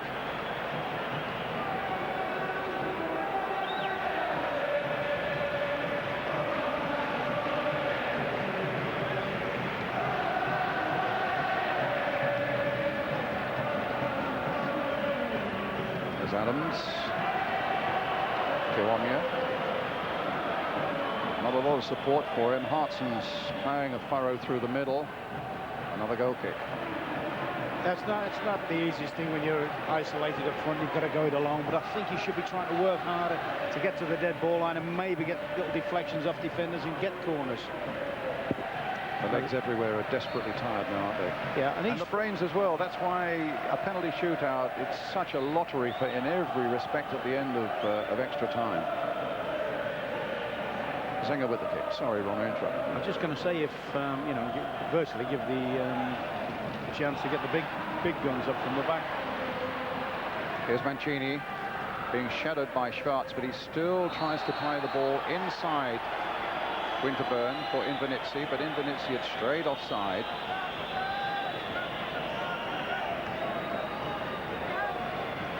Well, there's no doubting the terrific spirit and the amount of work that Arsenal put into this match here tonight. They've shown all the resilience and fantastic, really. The qualities we associate with them. They haven't played classic football, but you know, we very seldom say that about Arsenal, do we? But we, you know, they've shown the resilience and the commitment. Merson has the ball taken off him by Mancini, who now looks to play the ball through to Lombardo. Lombardo goes chasing down there, claiming a penalty again, and they claim that Lombardo dived. The referee, in any case, just waved his hands. Lombardo's got a touch of cramp, being helped there by David Seaman. Well, we've criticised the referee, but I have to say there that spot on. That was, well, whether it was spot on or not, Brian, it was brave. He had every chance to sort of give something on it, because from where he looked, it must have looked a hell of dubious. What we are forgetting, of course, that what a phenomenal pass once again from Mancini. That is a phenomenal angle to get. The Italians round us seem to think it was a penalty, Brian. Well, this guy in my ear does. Lombardo again, stopped by Adams, and stopped well by him too. Keown finding McGoldrick. McGoldrick playing it wide now for Dixon. Dixon, good skill, good temperament, and a good pass. Finds McGoldrick. Adams, don't give it away there. It's a free kick. Wants to take it quickly, and he's blue shirts swarming around him, denying him that. Just got Kiwomya and Hartson up front to aim for. Dixon getting it in towards Hartson. Tries to play it on for Kiwomya. Played back by Invernizzi. You just sense that they want to win it more in extra time, don't you, than Arsenal? You think Arsenal... I get the impression whether Arsenal are absolutely out on the field, whatever, that they're prepared to go for the long slog of penalties. Adams again with a header. Hartson having a real clash there with Vjokovic, and Hartson now, rather Kiwomya now playing it for Merson. That's a free kick surely for Arsenal. The foul on Paul Merson by Manini, a free kick it'll be. That was the best little thing they've had in the half, wasn't it? They're 3 against 2 here. If he can get this one, he's done that innumerable times. Well, he is lucky to get away without a booking there. In the meantime, Vjokovic's in trouble. He's got a touch of cramps. As you say, if he's not match hardened or anything like that, that can happen to them all at this stage.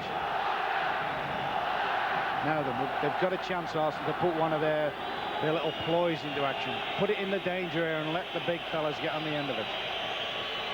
It's Winterburn with the free kick. I'm surprised Schwarz. I wonder if he's going to act as a decoy here, Winterburn. Now let Schwarz get on it. No, Winterburn playing it into Kiwomya. Tries to get it back for Merson, but it didn't come off. And now the blue shirts are coming swarming out again. Invernizzi. Lombardo's making a run. Mihailovic is there.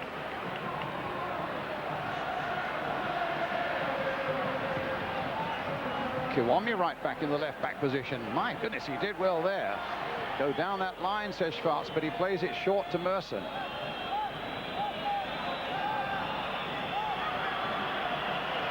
Chelsea now leading 3-1 against Zaragoza. Mark Steen 4 minutes from time to add to the goals of Furlong and Sinclair. But still a lot of work for them to do. Still need to get 2 more, Chelsea, to counter the away goal that Zaragoza have scored at Stamford Bridge. Here it's still 5-5 on aggregate as Mancini plays it in, and that's an easy one for Seaman. And we're heading, well, less than 8 minutes away from a penalty shootout now.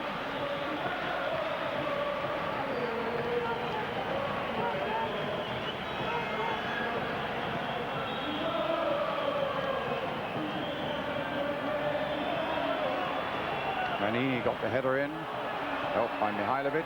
Here's Mancini. Stopped that time by Winterburn. Merson knocking it back. Oh, there's problems here now. Jugovic. Oh, backing off. Lombardo's waiting in the middle for him. He's turned his man well. He's playing it now for Bellucci. The flag was up.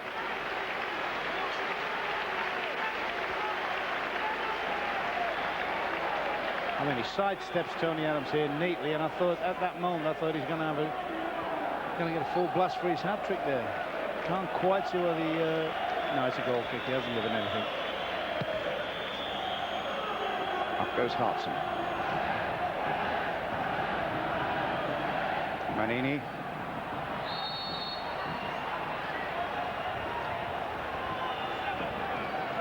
It's a free kick for Sampdoria.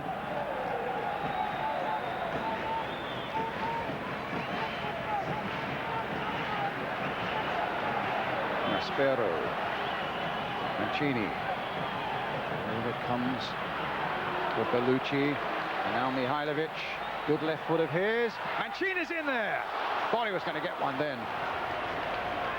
Oh, Brian, that is an absolute glorious chance at this stage. What a beautiful ball from Mihailovic. Whipped him behind all the defence. That's a great cross, and you'd have bet your mortgage on him here. He's got plenty to do, sliding in, but that's this stage of the game for a player of that quality. You'd expect him to tuck that away. Well, because of the late running of the football here from Genoa, because of extra time, odd balls has now been dropped. News at 10 will be the next programme. That will follow immediately after this Cup Winners' Cup semi-final here in Genoa. Free kick to Sampdoria. 5 minutes of extra time remaining. I don't know whether Arsenal have spent themselves physically. I mean, you made a very good point about the Easter programme, you know, and this is something maybe is starting to take its toll now. But I just felt when they got back to 3-2 at the end of the game, at the end of normal time, they charge it a little bit more. But they've sat back, and whether it's a conscious effort to say, all right, you're not going to break us down again, but they nearly have. In fact, I think Sampdoria have probably had more chances in extra time than they've had in the game, in the normal game. Serena gets it clear. Lombardo with the header. Dixon just nicking it forward to McGoldrick. Oh, turning into trouble and getting caught badly there, McGoldrick. Lombardo's going through. And again, Arsenal, thanks in the first place to Seaman and then by Winterburn, but it was a mistake by Eddie McGoldrick that very, very nearly cost Arsenal this semi-final. Well, and that might be the most important save David Seaman ever makes for the club. It was a brilliant save. He had to make a decision whether or not to go at the feet and possibly concede a penalty. Just waited long enough to get a hand on it. It was a brilliant save for my money. Great decision making. Mancini again. Crossed in. Good work by Adams there. Chelsea have won their match 3-1 against Zaragoza, but it's the Spaniards who go through to the final. So we know for sure then Zaragoza are through. We also know that the final will be played in Paris. What we don't know is which of these two sides will join them there. The Arsenal boys look absolutely shot. I was just looking at one or two of them, Big Tony and people like that. They look as if they've absolutely given the last ounce. Which in every sense they have. I mean, they've worked so hard. But there's one big supreme effort still to be made. One to keep the score as it is now for the next 3 minutes. And then to summon up the nerve and the strength, the mental strength more than anything, of course, to get a successful penalty shootout. Bellucci has done so much damage already, but not with a shot like that.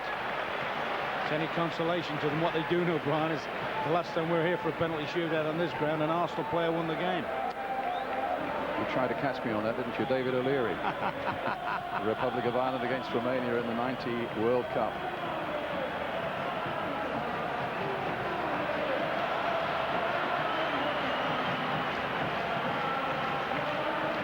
Nigel Winterburn, I understand, is struggling a little bit with a groin strain.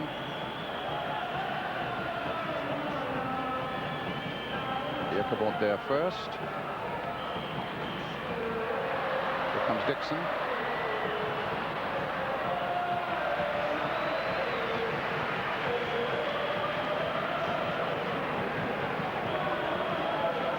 Two minutes of extra time remaining.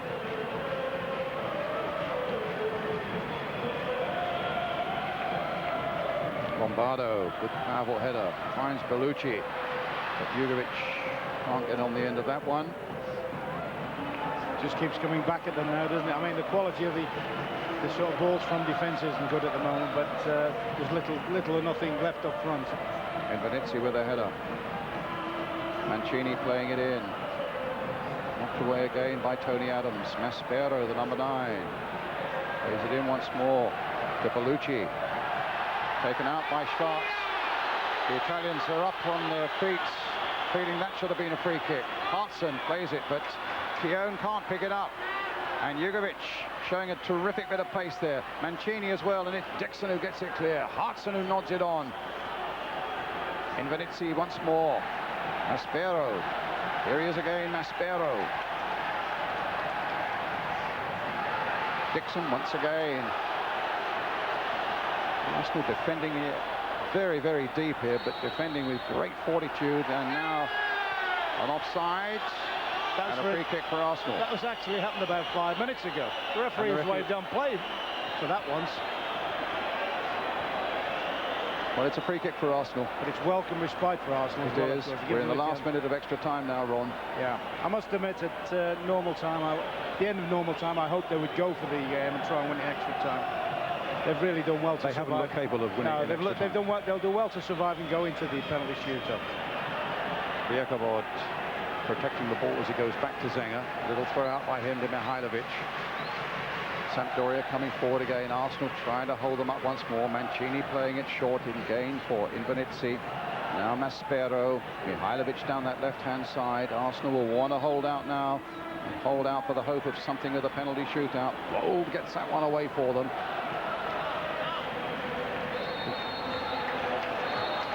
Well, there we are. We now get a penalty shootout here between Sampdoria and Arsenal. Let's quickly go back to London and rejoin Bob. Well, we have the dreaded penalty shootout to come now, and we'll follow every moment of that. But just to tell you that news at 10, well, that will follow as soon as we get a result out there in Genoa. Now, Ray Wilkins, it's interesting as those lads are taking those well-earned drinks. I mean, they are all so fatigued, aren't they? Yes, I think it was pretty evident that the majority of the players who went down with cramp were Sampdorian players. None of the Arsenal, but they all look very, very tired. It's very, very humid. There's Stefan Schwarz there blasting in a super goal. And it's a very, very humid night there in Genoa, and it would have taken a hell of a lot out of the lads. But they've got another chance. They're in penalties, and who knows what might happen. I personally think in Dave Seaman, we British have got a potential match winner.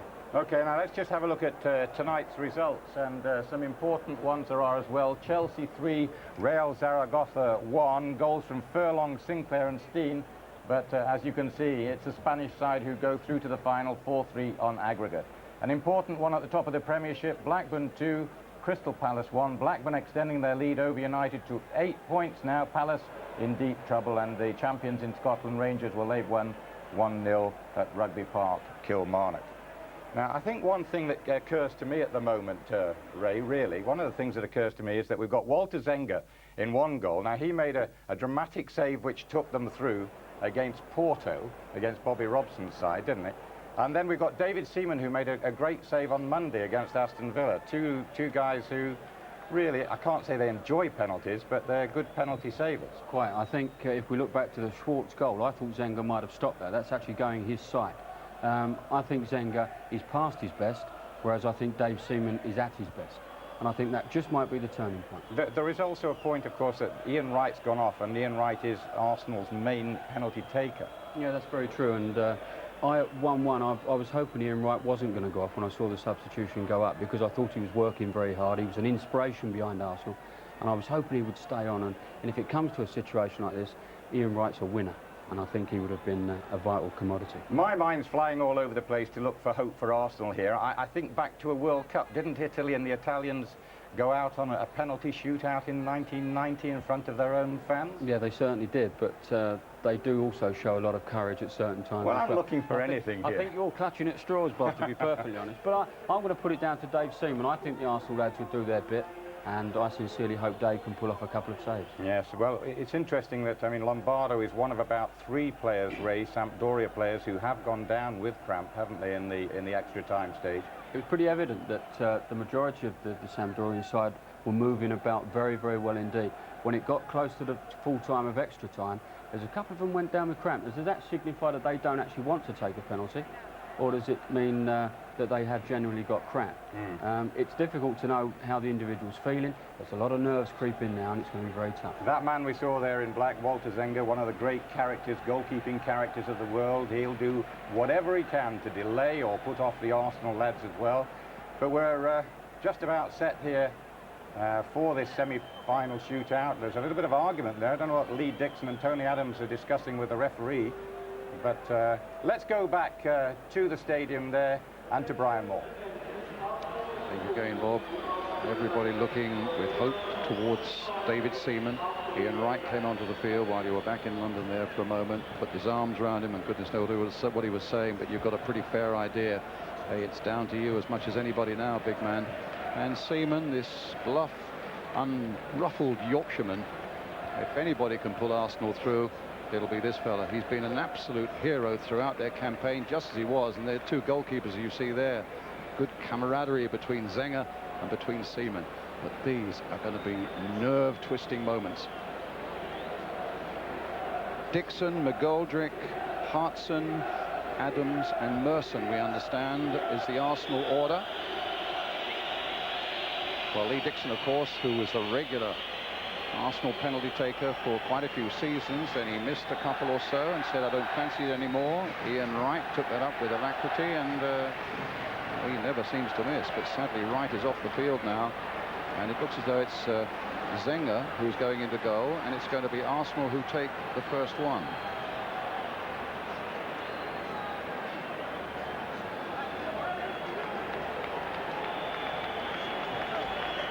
It's a hell of an undertaking, Ron, isn't it? You've played for 90 minutes plus 30 minutes of injury time. You've given everything. You're mentally whacked. You are physically whacked. And now you have, with one shot, to make a supreme effort to put the ball in the back of the net. Brian, psychologically, how many people genuinely thought that Arsenal would have been all square at this stage of the proceedings? They are. They've now got to make it count. Just hit the back of the ball there.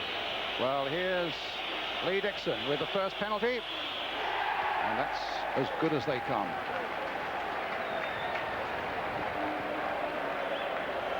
That's my old hobby horse again, though, by the way. Goalkeeper standing still. Yes, they're never going to stand still. Mihailovic will be the first one to take a penalty for Sampdoria. If referees insisted on goalkeepers standing still in penalty shootouts, you'd never ever finish a penalty. No, I'm not on about that, Brian. I actually always tell my keepers, in a shootout, stay put. Oh, I see what you mean. You watch. Yeah. Unless they're great penalties. You're not going to save a great penalty, but there's normally at least 2 go down the keeper's throat. If the keeper stands still, the 2 of them will hit him. Now Mihailovic against David Seaman. He'll hit it with power, I've no doubt. He'll certainly hit it with his left foot. Can Seaman stop it? He can! A great save by David Seaman. Wow, that's a wonderful break for Arsenal. What were we saying about this big, bluff, unruffled Yorkshireman? That was a terrific piece of goalkeeping. Wonderful reflexes. So, McGoldrick. Well, I must say, Eddie didn't have that many touches in the game when he came on as substitute, and none of them were all that inspiring. Only needs one, Brian. He only needs one good touch now. One good bash. Touch now. One good bash. Don't look at the keeper. Goldrick. Oh, no!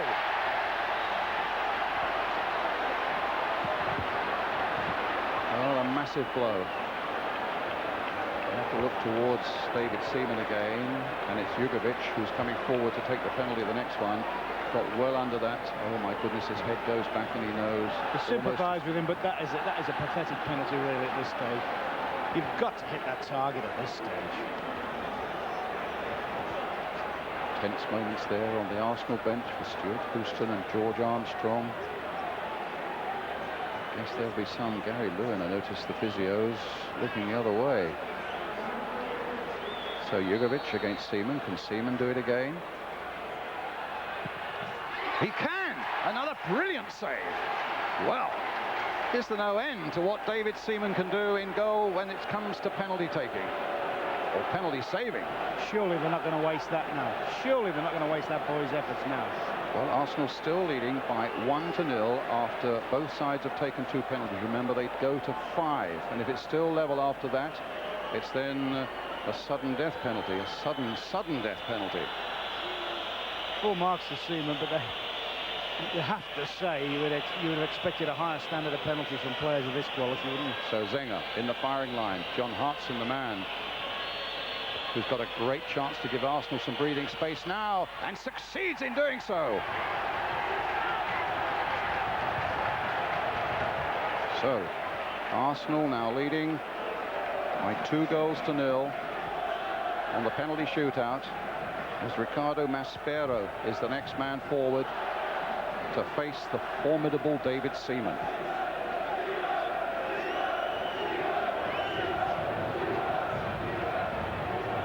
So much riding on this now. Place in the final in Paris next month. Maspero versus Seaman. And that's gone in. I think he was close to that one as well, Brian. Wasn't far off. David Seaman was Arsenal leading 2-1 on penalties. It's the captain's job now. Tony Adams, the next one forward. He wasn't far off it, but what a good penalty. Right. Couldn't be more in the corner than that one was. I'm pleased to see this, by the way. I don't know how good a penalty. I've never seen him take a penalty before, Tony Adams, but at least he's captain. At least he's showing the responsibility. He's always led by example, and never more so than at this moment.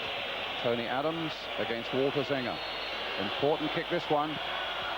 Never a moment's doubt.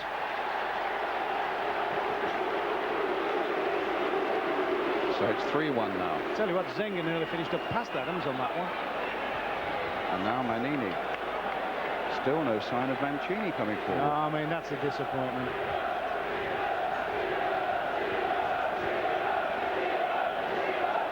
Leading 3-1 at the moment.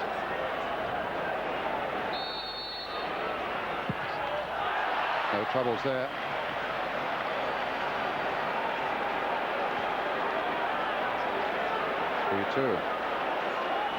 Paul Mercer.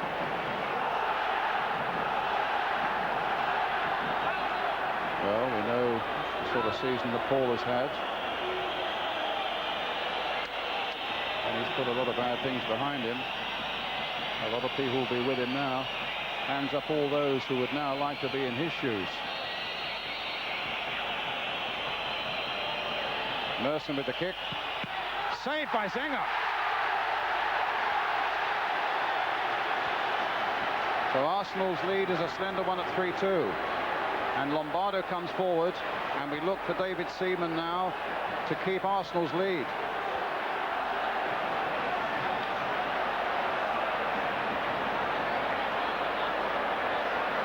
How many more twists have we got here on this extraordinary night of football in Genoa? Lombardo, 29 years old, Italian international, good goal scorer. Scored twice in the last 4 internationals for Italy against David Seaman. Another brilliant save! A brilliant save! And Arsenal go into the final. And that was the best one out the lot, Brian. He almost dived too early and made a great second hand on that one. That was phenomenal. Well, who's going to make the headlines tomorrow? Who's going to be the biggest Arsenal hero? The biggest man in the side with the biggest smile there, David Seaman, as Stuart Houston comes off the field. What a hero, and what a performance in that penalty shootout by David Seaman, the 6'1", 31-year-old from Yorkshire. And a smile that matches the brilliance of his goalkeeping during that penalty shootout. Let's have a look at this replay again. You say this was the best one of the lot. Oh yeah, because I thought he dived under it at first, and you could see him virtually straining every sinew. Bearing in mind as well, the lad's had a cracked rib for a while as well. Cracked rib, he's hardly trained for 7 weeks. He was an absolutely outstanding hero in the last round in Auxerre. And who on earth is going to make the headlines, the biggest headlines of all tomorrow? David Seaman, a fantastic performance. And one that rounds off another brilliant performance by Arsenal. Will now meet Zaragoza in the final in Paris next month. Let's see if we can go down on the pitch. Can we get on the pitch? No, we've got to go a short break, and then let's have a word with Stuart Houston. That comes up after the break, but Arsenal are in the final.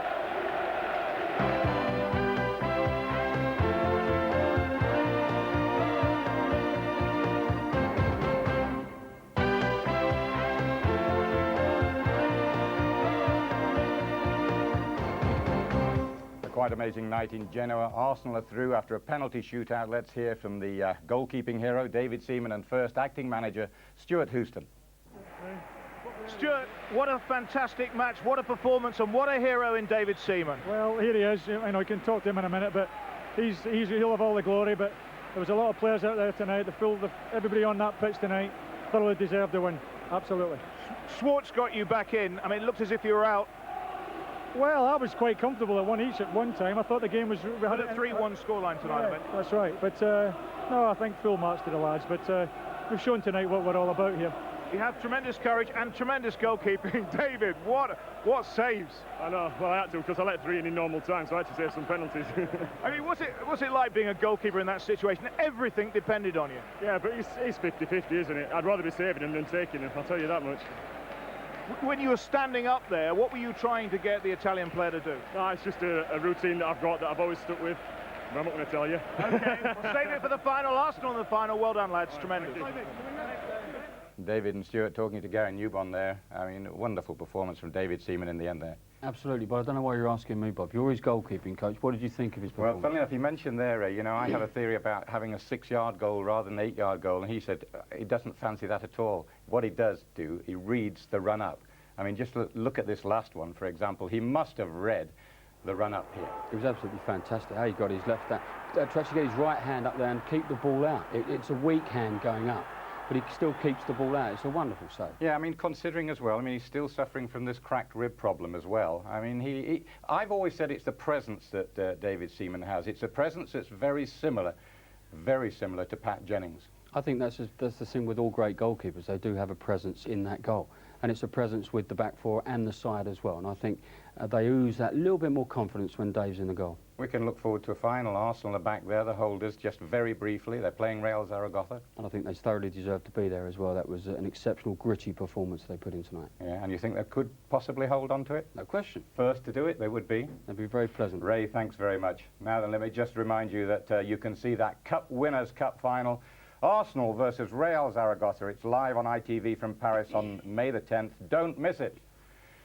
So a truly, truly dramatic night's football in Genoa. The game's had far too much bad publicity of late, but tonight Sampdoria and Arsenal produced a semi-final to remember. Only the dreaded penalty shootout and David Seaman could separate them. Bye-bye.